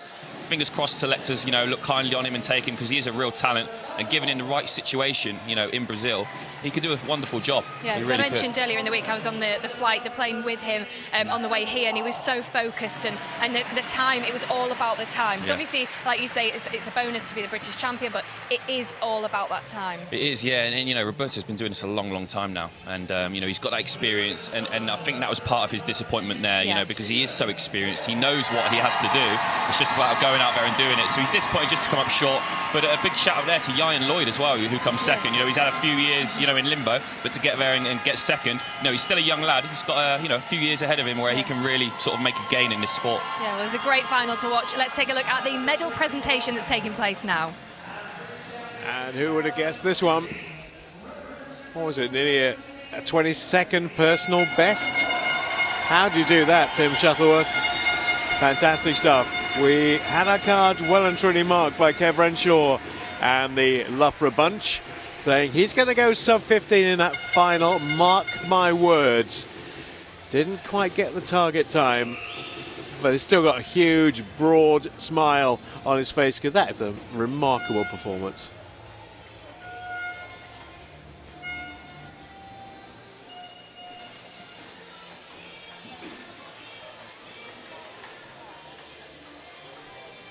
Well, I've got a new guest with me. Grant's changed drastically. I've got Mark Skimming in the studio from the University of Bath. Now, tell me a little bit. You've got a challenge coming up, okay? After the British champs, this is a challenge in itself. What's your challenge this summer? So this summer, end of September, I'm going to cycle from Machu Picchu to the Amazon. And how far is that? It's about 300 kilometres. Oh, is that it? Of which... I thought you said it was a challenge. It's not much of a challenge in terms of distance, but most of it's at 3,500 metres above altitude or altitude. Okay. So and have you done much tough. altitude training? Have you got altitude I've done no altitude training yet. Okay. I'm hopefully going to use the altitude chamber at the university. Yeah. I've got to ask them nicely still. But it's all in aid for Bristol Children's Hospital. That's something that's close to your heart as well. Something Tell me really about close that. to my heart. It's my little boy, who's now 3, was born 3 months early, and he, with a disease or a chronic lung disease, which essentially means he can go from having a cold to pneumonia and a collapsed lung in a flash. So you've experienced firsthand the amazing treatment that your son received at hospital. Yeah, I mean, if it wasn't for them, he wouldn't be here. If it wasn't for them, we don't know what we'd be doing. They've been amazing, the staff. We worked out in costs alone for just visits and staying there was over £300,000. So how can we sponsor you? What's the web address for us to... If you sponsor me, it's a Just Giving site, so it's justgiving.com. Mark-Skimming at justgiving.com, or you can text SKIM79 to 70070 between Brilliant. £1 We'll and make £10. sure that you do that. We're just going to move over to the medal presentation now, but make sure you sponsor. Good luck. Thank you very much. Wow, there were tears in the commentary box, tears in the coach's pen, and as far as I can gather, a lot of tears on Twitter as well. People saying to me they were in floods earlier on. And how does she feel? How does she feel? Look at that. Well, that smile tells you everything. Tears, smiles, laughs, every range of emotion going through the head of Jazz Carlin, because she's got the time she requires to make her under consideration for Rio 2016. Well done, Jazz Carlin. I'm with Tom Chambers, CEO of London 2016. The guests are just changing very, very quickly and drastically at this moment in time. Now, can you just tell me a little bit more about what's going on for London 2016? How do we get involved? Well, in 3 weeks' time, we'll be just welcoming Europe's best synchronised swimmers. 3 weeks' time, the synchronised swimmers and divers will be in training, ready to start competition. Yeah. And in 4 weeks, the swimmers will join them. So Europe's best, and this is the last major aquatics championship before Rio. Oh, when you say that, makes my heart pound before Rio. So this is a massive, massive event. How do we get involved? How do we get tickets? If you go to our website... I'll tell you what, we'll come back to you shortly. Rio, what does it mean to you to wear that Great Britain hat? Oh, absolutely everything. Obviously, it's always an honour representing your country, but when you get to do it at the pinnacle of sport at the Olympics, it absolutely means everything. So to obviously get the qualifying time tonight in front of this amazing crowd, it's just been absolutely amazing. And they definitely enjoyed your performance. A big cheer for Jazz. Yeah. And just... Yeah, I'm always curious what happens between now and Rio. Yeah, I mean, it's really just back into the grind, back into the hard work, and just to enjoy training. But I've got lots of things that I want to add to training, obviously working well with my coach and the staff around me. It's really just about putting in that final preparation, really. Well, we can't wait to see you in the future. Best of luck, Jazz. Thank well you. done. Sorry. Huge congratulations there to Jazz Carlin. We just didn't want to miss that interview with her there, where she's managed to have a few minutes to compose herself. So apologies, carry on. How do we get involved and get tickets? If you go online to EuroAquatics2016.London, there's a link to tickets there. But if you're interested in swimming and get a rush on, there's 75% of the swimming finals have already gone. Wow, so okay, so people need to get in quick. They have to get in quick, and we're going to see over 40 of the swimmers who've been here this week racing there. It'll be one of the biggest teams that Britain's put to Europeans. Okay, and in terms of dates, when does it start, when does it finish? So the 9th to the 22nd of May. The first week will be synchronised swimming and diving, and then the second week will be swimming. So swimming will be from the 16th to the 22nd of May. Okay, so get involved. Make sure you get involved. The best of British will be there. Now we've got another presentation coming up, so I'm going to hand you over to our commentators, Bob and Ross.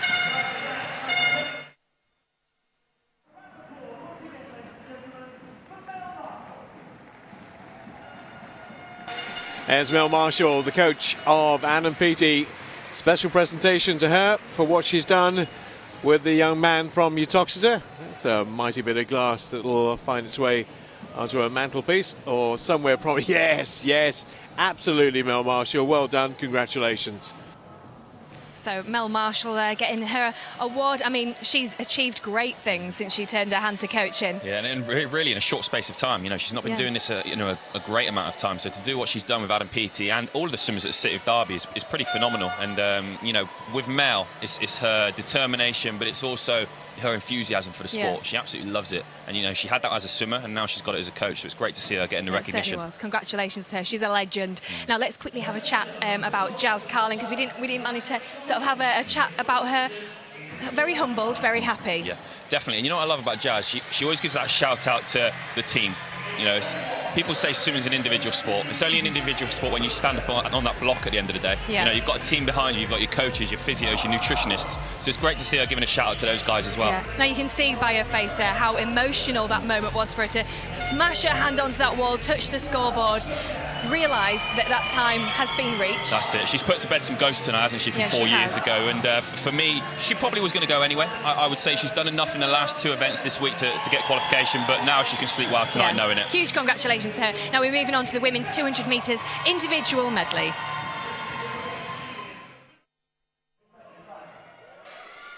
Women's 200 metres individual medley.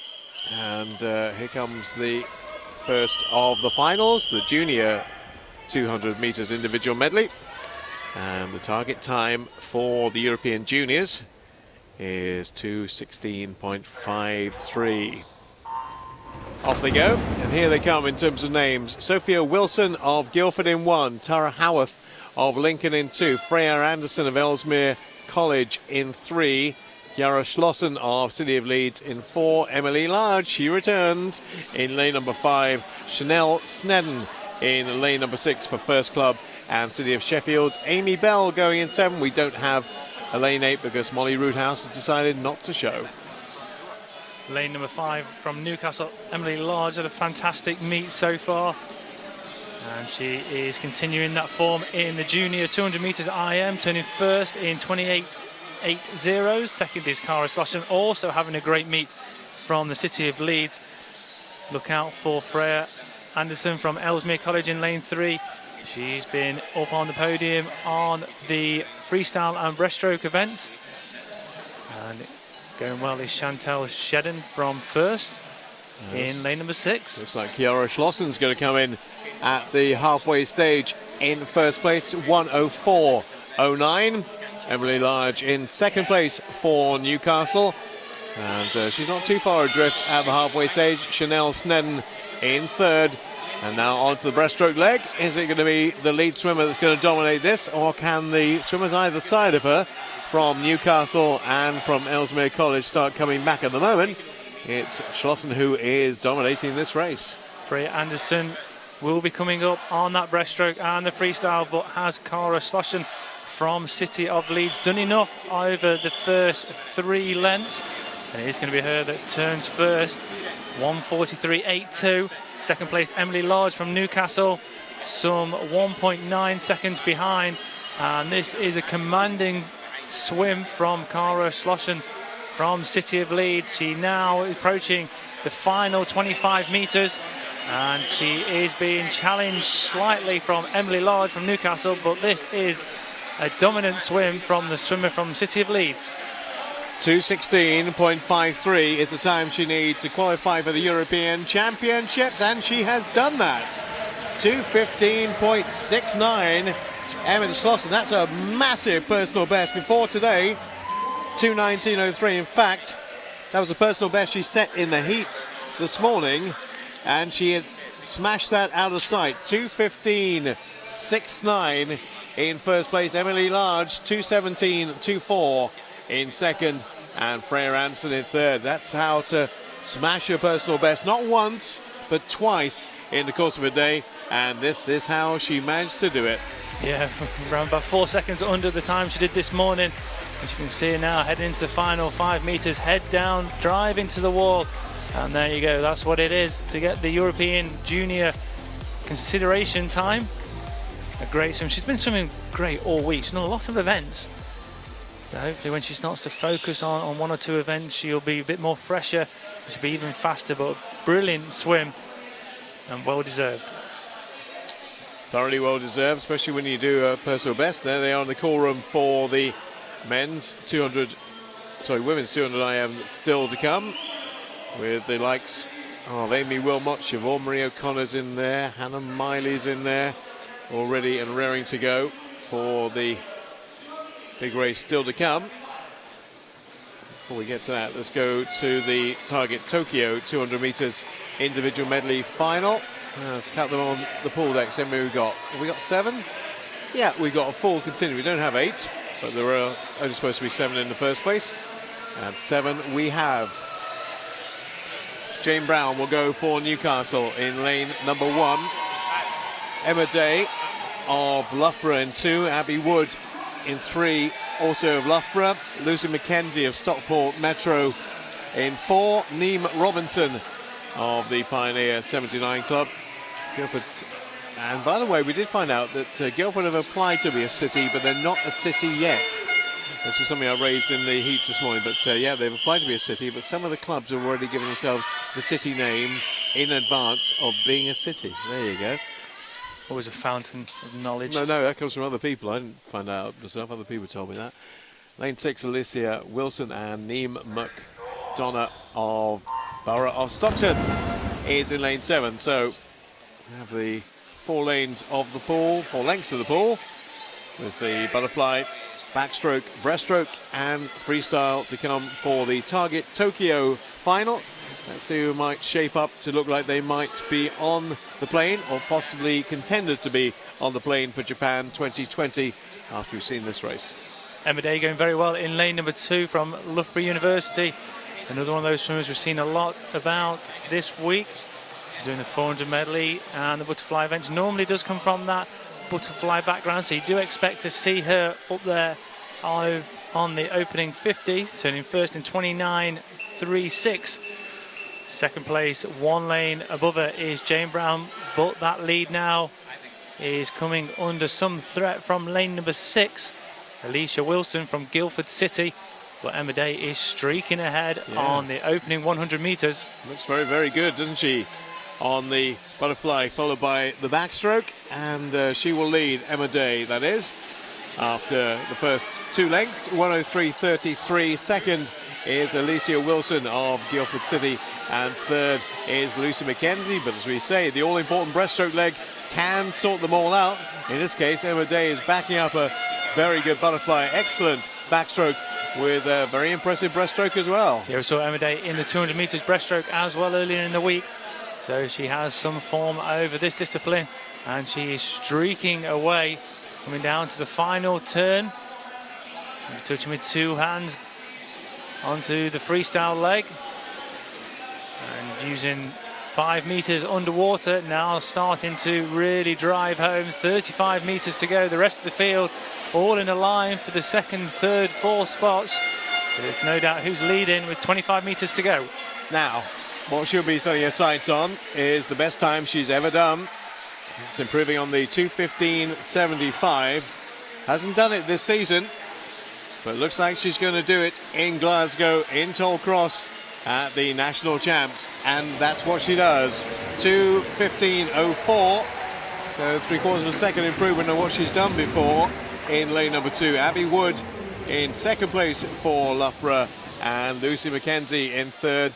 Times 2:17.38, 2:17.42. Very tight for 2nd and 3rd, but no doubting winning that by an absolute street was Emma Day of Loughborough. You can see the gap there as well. 2 1/3 seconds between 1st and 2nd. Very good job, Emma Day. Nobody else in the frame. Loughborough University having an absolutely fantastic evening tonight in all the finals. And here you see Emma Day coming in to finish. It's again putting that head down, driving to the wall. There you see it. Turns around, looks at the scoreboard. Congratulations, Emma Day. You are the champion of the Target Tokyo 200 metres IM. And you're going to have a well-earned rest come Monday, because you've been doing a lot of events. There's the 2 caps you were talking about the other day. And here come some anxious and expectant faces.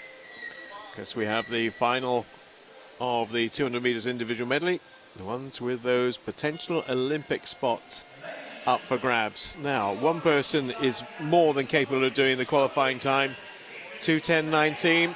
She was head and shoulders better than anybody else this morning, and we expect her to be likewise tonight. We'll see her very shortly. She is Siobhan Marie O'Connor. Outside lanes will be occupied by Beth Aitchison of Loughborough and Constance Dean of Maidenhead. That's how we do it. 8-1, 7-2 when they come out onto pool deck. There's Molly Renshaw, second in the 200 breaststroke the other night. So we know when she gets to the breaststroke leg, it's going to be impressive here. Will she give herself enough of a chance of winning it, though? Candice Horse had a great week so far, and she's made this senior final in lane number 2. Emily Jones, you saw before that, and now Hannah Miley in lane 3. That's why you got the big chair. And once again, Arsene Wenger's jacket doing the rounds. Looks dressed for winter, doesn't yes, she? She does indeed. It's not that cold. Actually, it's been a glorious day in Glasgow. The first one we've really had this week. You've been in your shorts and t-shirts and your flip-flops. Yeah, no, I've frightened everybody off, so I won't be doing that again. And Siobhan Marie O'Connor, the aforementioned, in lane number 4 for the University of Bath. Now, the British record could be under threat here. 2:08.21.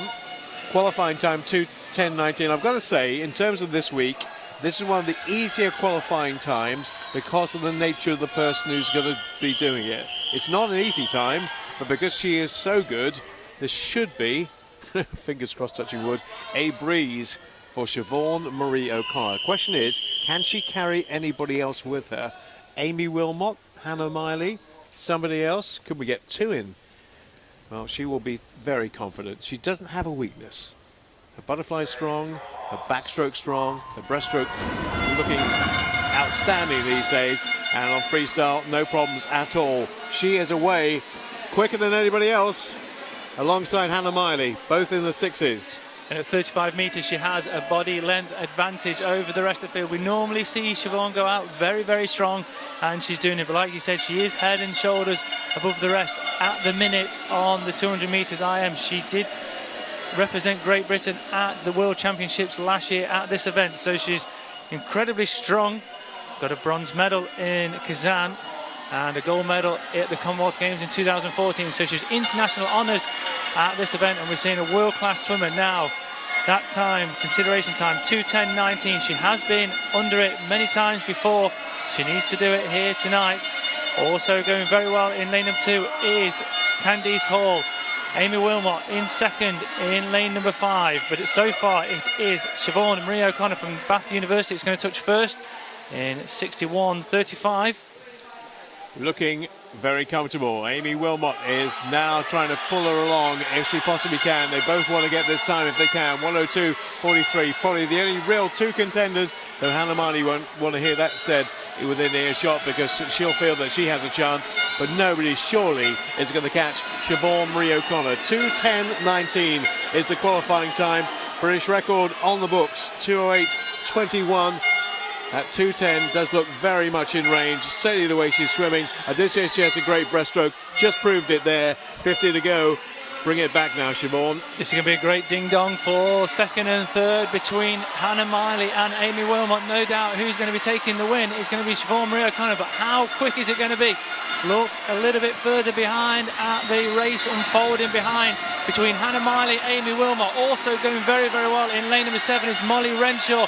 But look at the time for Siobhan Marie O'Connor. She has 10 metres to go. Qualifying time well inside. British record in sight. That's just slightly slipped by, but don't worry about the qualifying time.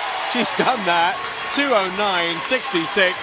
And Siobhan Marie O'Connor with the Olympic time achieved. Now she just has to rubber stamp next week, and that will be fine and dandy for Siobhan Marie O'Connor.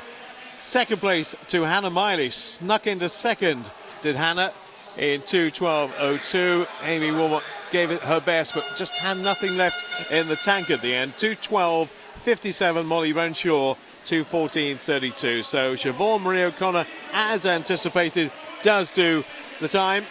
2:09.66. And that puts her number 3 in the world for 2016. She's a great swimmer, a great competitor. Just when she steps up onto the international scene, just seems to get better and better. But a great swim, led from the front. As mentioned, at 35 metres, she was a body length ahead already. And she's absolutely flying. That's how it's done. But great swim from Hannah Miley. You know, she came back on that last 50 metres freestyle, really strong, just pipping Amy Wilmot by 0.4.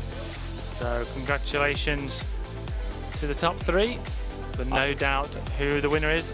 Siobhan Marie O'Connor. Actually, I will correct myself here, Ross. She's number 2 in the world for 2016, not number 3. 2:09.87 was the second fastest time in the world, so she's gone quicker than that. 2:09.66. Well done, Siobhan Marie O'Connor. Excellent stuff. I'm sure she'll have a lot of words of wisdom to say to Kate Gray. She's on pool deck, just getting her breath back, and here she Your is. second gold of the week, and this is the event that really matters to you, isn't it? Yeah, this is the one that I thought had the best chance of qualifying in. So, yeah, over the mean to be under the time and hopefully on the team. And that was a brilliantly timed race. You had good distance against everybody else. Did you feel them on your shoulders? Yeah, I did. You know, it's good to have such a strong field of girls and to be amongst it. And yeah, I did feel them pushing me along. Well, you're on top once again. You're British champion for the 200 metres individual medley, Siobhan Marie O'Connor.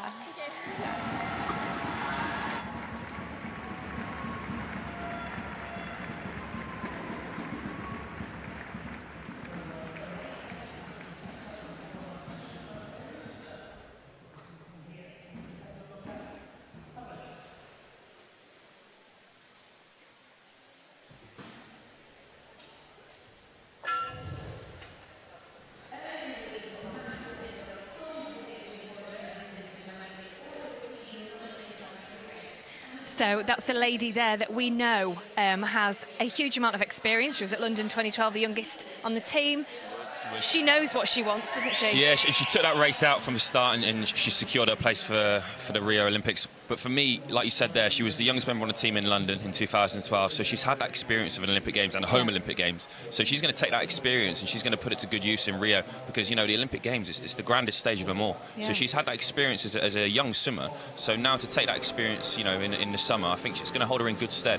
But such a strong time she posted It was a really strong time. For me, it just goes to show you, you know, we've had some great performances by certain clubs here. And it's nice to see David McNulty, you know, at Bath. You know, he's had 2 great swims tonight. And Siobhan, you know, topping things off there, and Jazz earlier in the night. So I'm delighted for David McNulty because he's a great coach and he's a hard-working coach. I'm delighted for those girls as well at Bath. Yeah, and obviously Hannah Miley, Amy Wilmot, big names in the mix there.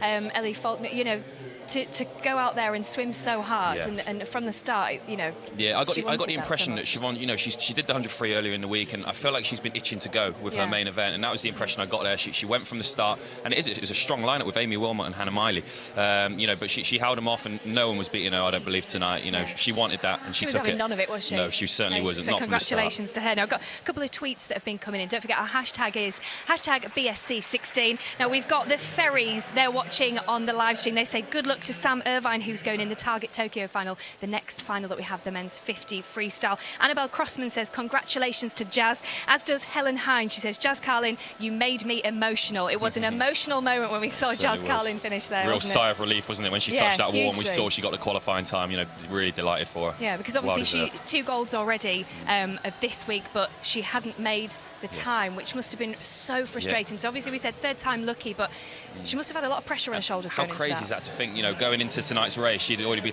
been 2-time British champion this week. You know, she could potentially have been a 3-time British champion and not going to the Olympics. So I'm really glad that she's got her hand on the wall and got that qualifying time, so she can sleep easy tonight knowing that her place is guaranteed on that plane. Yeah, absolutely. Now, what race has stood out the most for you this evening?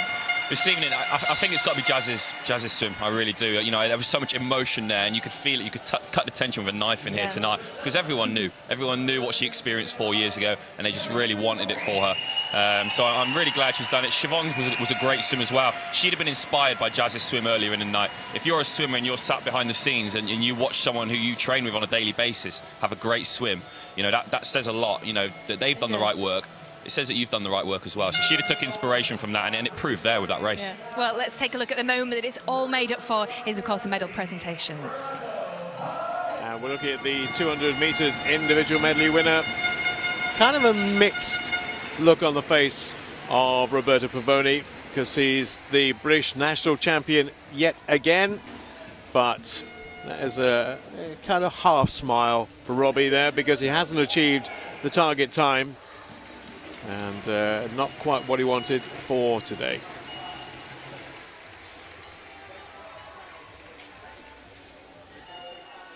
Okay, so our next event, of course, the final for this evening is the men's 50 metres freestyle.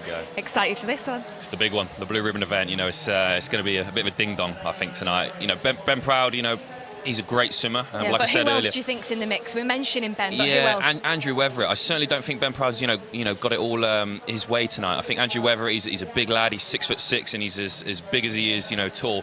And I think if he can have a good start and match Ben Proud's start tonight, because that's where Ben's strength You is. see the call room there. I mean, I'm sure you can cut the tension with a knife Oh, there. it's gonna be Those tense guys in know there. what is exactly at stake for this event. Yeah, and in the men's 50 metres freestyle, almost more intense than any other event, because those guys are big guys. You know, Yeah. they're going to be walking around that core room, you know, with their chest puffed out, ready to go. And it's going to be tense in there, but as soon as they get out here, you know, they know what they have to do. Yeah. They have to swim one length as fast as they can. From your experience, what is it actually like in a call room at an event with such a prestigious event? Yeah. So much riding on this. Yeah, What's it like? It's tense. It really is. That's the only way to describe it. But it's a good starting point, because these guys are going to experience that in Rio, and it's going to be 10 times more tense. So Yeah. to be able to do that here, you know, amongst guys that they know and they speak the same language as, Yeah. when they get to Rio and there's, you know, the Brazilians walking around and the Americans and the Australians walking around, they've experienced it and they know they can keep their head in the call room, because that's important.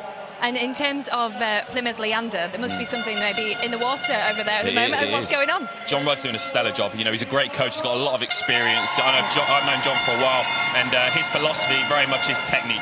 And for me, that's what this sport is all about. You can thrash the 53, but you're not going to get anywhere. You need that technique, and that's Yeah. what Ben Proud has got in abundance. Yeah, particularly the start, the finish, and keep head down for the last 15, Watch really. Ben's start tonight. There's no doubt he's going to take half a body length out on the rest of the field. He's got a fantastic start. He'll keep his head down. He'll use that straight arm of his, and he'll just use that raw power going into the last 10. I'm excited to see what he can do. I believe he can take that British record again tonight. Okay, well, fingers crossed he does, and fingers crossed for an amazing event. Let's move on now to the final of the men's 50 freestyle.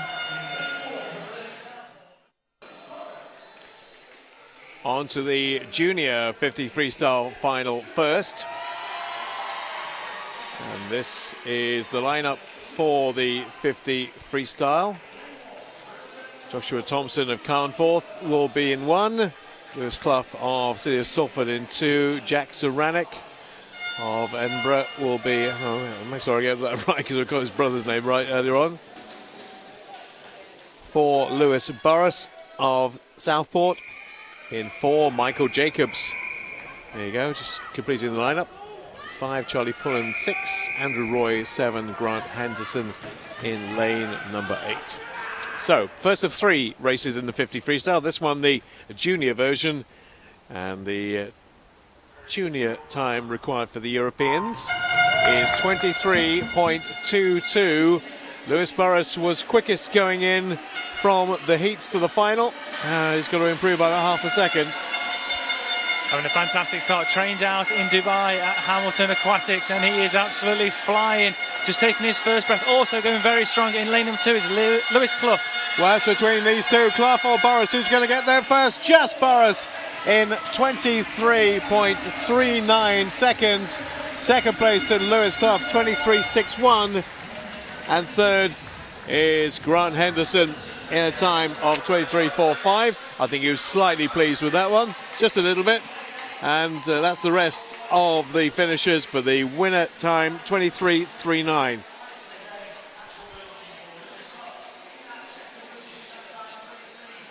There they come out of the pool, but that was a tremendous finish, and I think we'll get the tremendous reaction that followed it right now. You can see how close it is, but it was Lewis Burris from Southport that got the win. Coming back really quick was Lewis Clough in lane number 2 from Salford. You just see the reaction, what it means to him. Turned around, whips his cap off. There we go, boy. There we go. Champiano. Yeah. Just getting something out of the water, wasn't he? You know, just no, really happy, and deservedly so. Needs to refill the pool after that, I think. An awful lot of water emanating from that splash, but thoroughly deserved it. And we have the men's Target Tokyo 15 meters freestyle final coming up next. And a nice range of clubs coming on. Elliot Clogg, mindy friend, will be in lane number 1. And we'll get Sam Irvin in 2. Ziggy Franchi Webster in 3. And here comes the complete 1 to 8 for the Target Tokyo 50 meters freestyle. That's the list of names and clubs, because we won't get long enough in a 50 meter freestyle to be able to do that for you. But certainly in terms of times they posted this morning, someone from your club or your local club anyway, Bradley Lynch in lane 4 is the favourite to go and win this. Yeah, the quickest qualifier for the Target Tokyo, lane number 4, Bradley Lynch from City of Derby. Quite a few PBs this morning. Elliot Clogg did 1. Ziggy Franchi Webster did 1. John Slater, Yusuke Ledyard, Alex Ray, and also James Oxborough did personal best. 5 of the 8 this morning in the heats. Now, how are they going to back it up? Away best, quickest is Bradley Lynch, City of Derby in lane number 4. Yeah, the fastest reaction out of anybody, and he is up and into his stroke. And if you can just he is probably around about half an arm length ahead. He's going to get it. He's going to go all the way to the wall, followed all the way by John Slater. 22.95. Rapido. Very good stuff from Bradley Lynch. Personal best by, 0.002, so slightly better than his previous. And he'll be very happy with that. There we go, confirmation that everybody's clear. And that is a new personal best for Bradley Lynch. One certainly to watch out for with a time of 22.95. Not just in 4 years' time, but what about now? You can see that finish. See the amount of splash that these boys give off. But no, great time.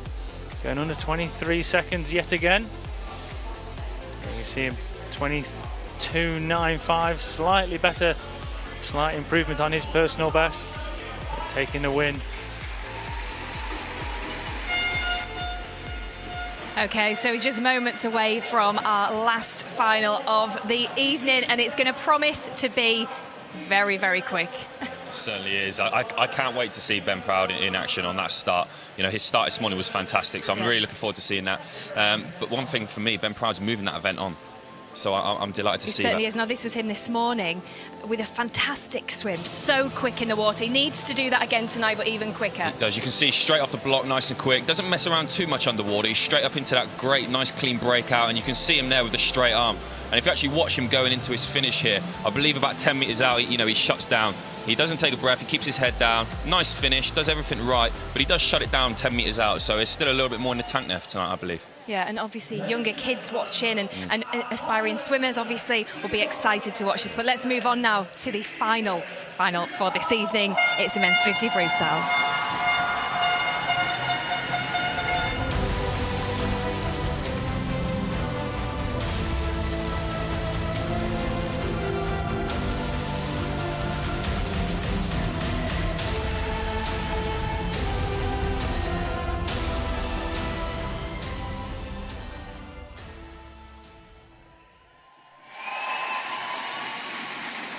Wherever you are watching in the world on the stream, you may be in for something rather special in the next couple of minutes. 50 metres freestyle final for men.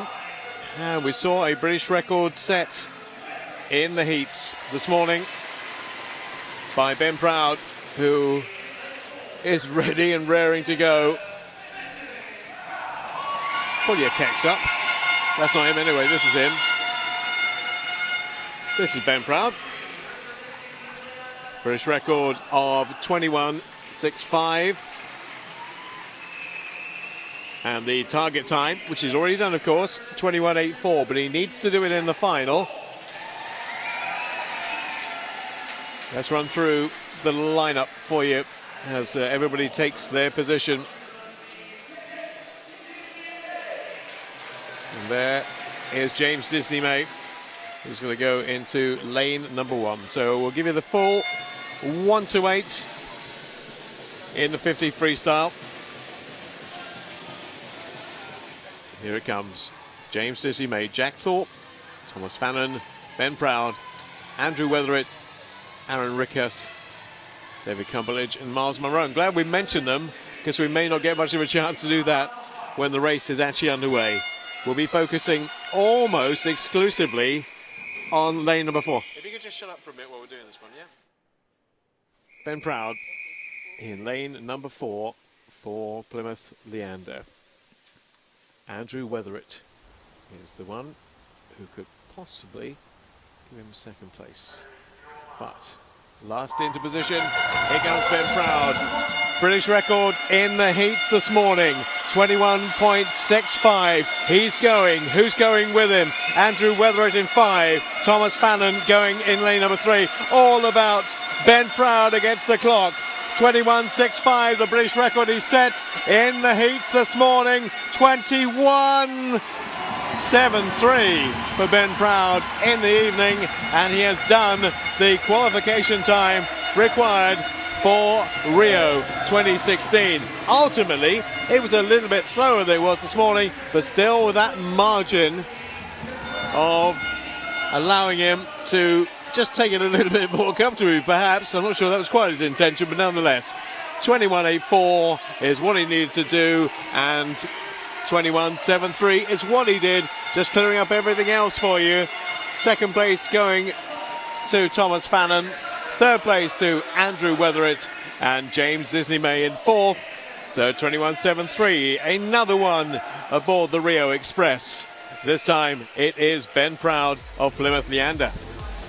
Yeah, fantastic swim from Ben Proud. A little bit slower than this morning, probably a little bit more relaxed this morning, and getting that record out of the way. Just going for the win tonight, getting under that consideration time for the Rio 2016 Olympic Games. He's done that. A great day for Ben Proud. A British record under the consideration time and British champion. Doesn't get much better than that, does it really? For him, there's a smile, as he knows his first Olympic Games is on the horizon in Rio 2016. And I'm sure he'll have a few words of wisdom to say to Kate once he's got his goggles. And here is Kate Ben, now British with record Ben. this morning, consideration standard this evening. What a day you've had. Yeah, it's been great. This morning was a nice relaxed swim, and I was obviously faster tonight, but you know, to come here in front of a great crowd, get the qualification time, I couldn't ask for much more. And I definitely enjoyed watching you swim there. Congratulations, you're British champion for the 50 metres freestyle, Ben Proud.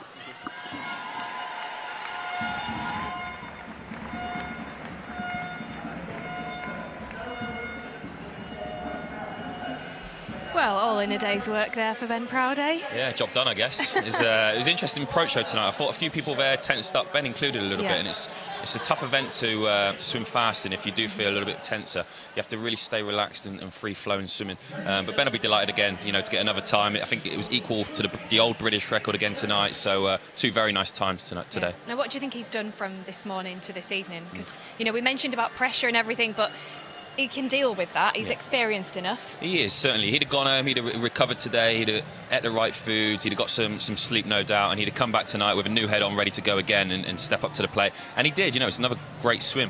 And actually, Ben, out of the whole, you know, group of swimmers there, certainly looked the most relaxed. Yeah. And that's, you know, confidence from this morning. You know, he'd have been delighted with that time. The So he'd British have record, he'd have taken great confidence from that British record into this evening's swim. So well done to the young man.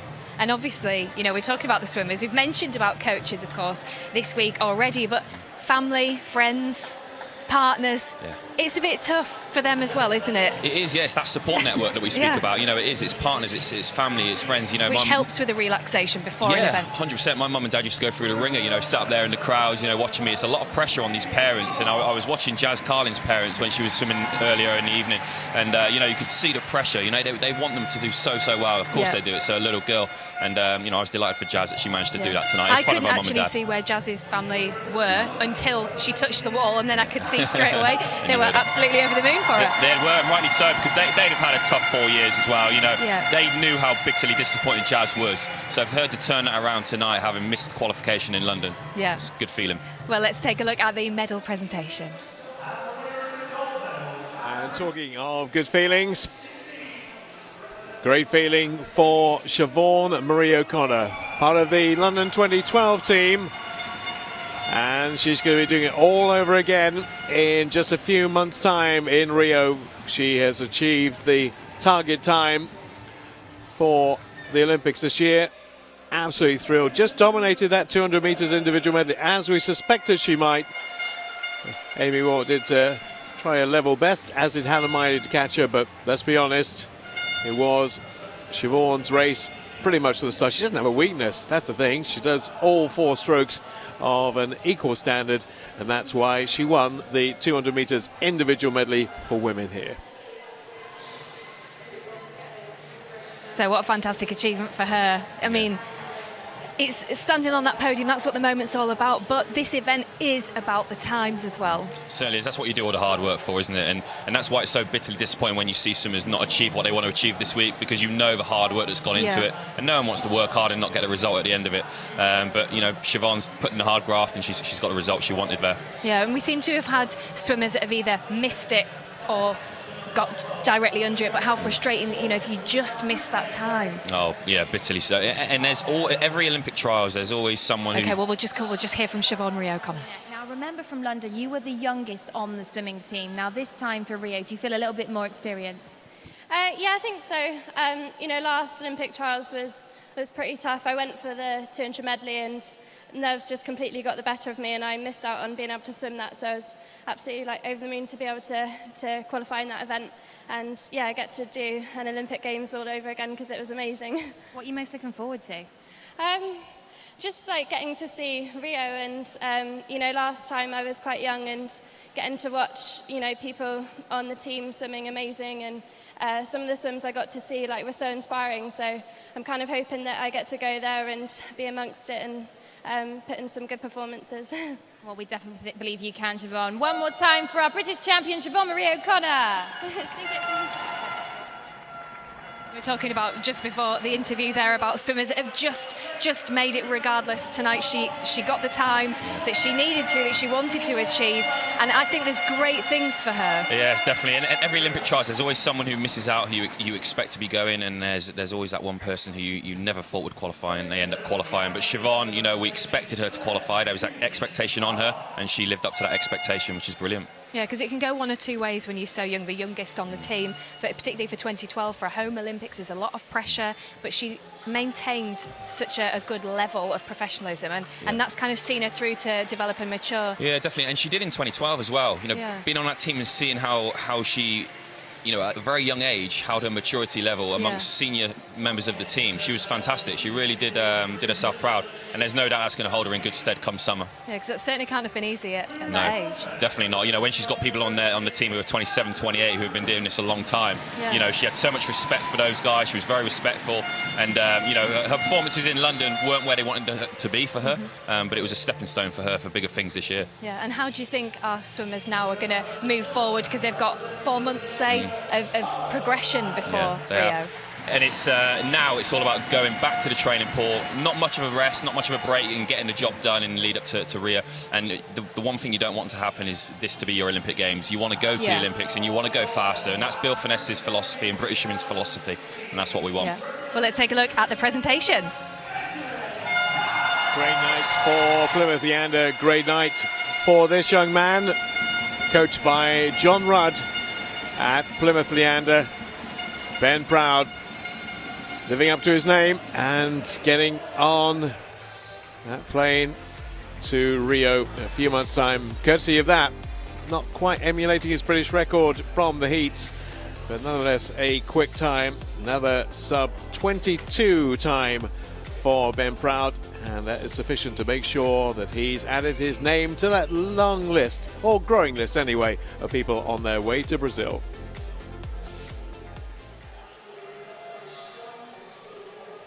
So we're going to have a quick interview, hopefully with Ben very shortly, but just one more time just to recap, what a swim that was. Yeah, it was. And we sometimes forget how young Ben still is. You know, he's got a long career ahead of him. He could well be there in Tokyo as well.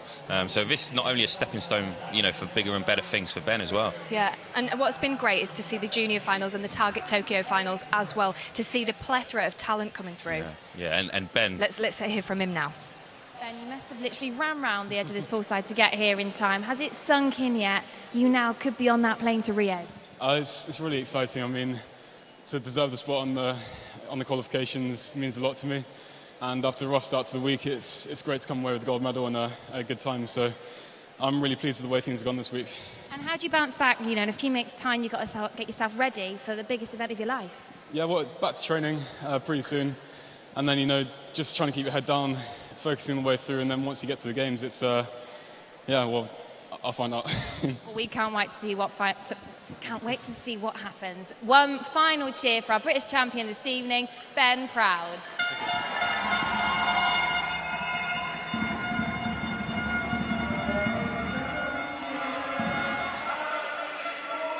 So obviously, fantastic performance from him. But as we mentioned before his interview there, the importance of the junior finals, the Target Tokyo finals, the plethora of talent that we have coming through, building for the next cycle for 2020, dare I say. And all it takes in swimming is one great swim from someone. And I think we saw that tonight from Ben, where it inspires these younger guys. Yeah. And all of a sudden, everyone comes up to meet that criteria. And we've seen it with men's breaststroke over the years. And men's breaststroke is in a great place right now, where we've got 5 guys who are all world class. Yeah. And I think it's only a matter of time until Ben does that with the men's 50 metres freestyle in this country, and we see that talent come through. Yeah. And we look at it one day and we've got 5-6 guys who could well win an Olympic medal. Have you been impressed then with the junior finals and the Target Tokyo finals yourself? I have, yeah, and what I really like to see is that balance. You know, those guys are doing their thing and then they're getting back and they're watching, you know, the big guys, and that's who they're aspiring to at the end of the day.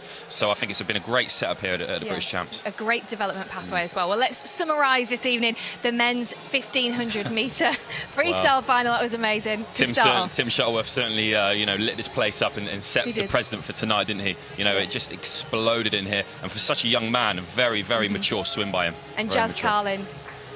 Yeah, what more can we say? Absolutely delighted for her, you know, to put them ghosts to bed. You know, she's going to go home tonight and she's going to enjoy that. Yeah, and a massive congratulations as well, of course, to Roberto Pavoni, who had a fantastic swim.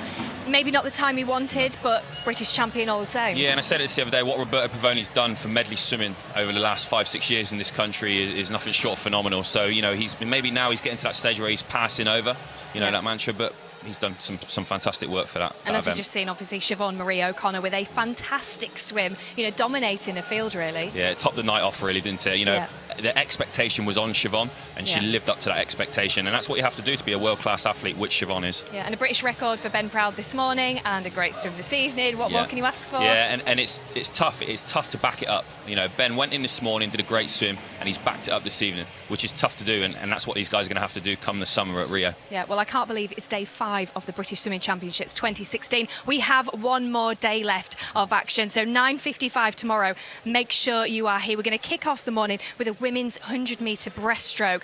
Then we're going to move on to the men's 200 backstroke, women's 100 metres butterfly, and finish off with a men's 200-metre freestyle as well. So that's 9:55 tomorrow. I would say set your alarm for about 9:45 tomorrow morning. Make sure you're here on the live stream, because as I mentioned at the start of the show, it's an exclusive access area for all of our heats, all of our finals, and obviously this is a massive competition this week. Those times are critical. So it's day 6 tomorrow. Make sure you join us. I don't want anybody sleeping in tomorrow. I want you all to be right here just after 10:45 tomorrow morning. Thank you so much to everyone that's joined in with the tweets today, and thank you so much to Grant, who's been with me in the studio as well, and congratulations to all of our swimmers, and of course thanks to Bob and Ross for their fantastic commentary. I'll see you tomorrow morning. Thank you for watching.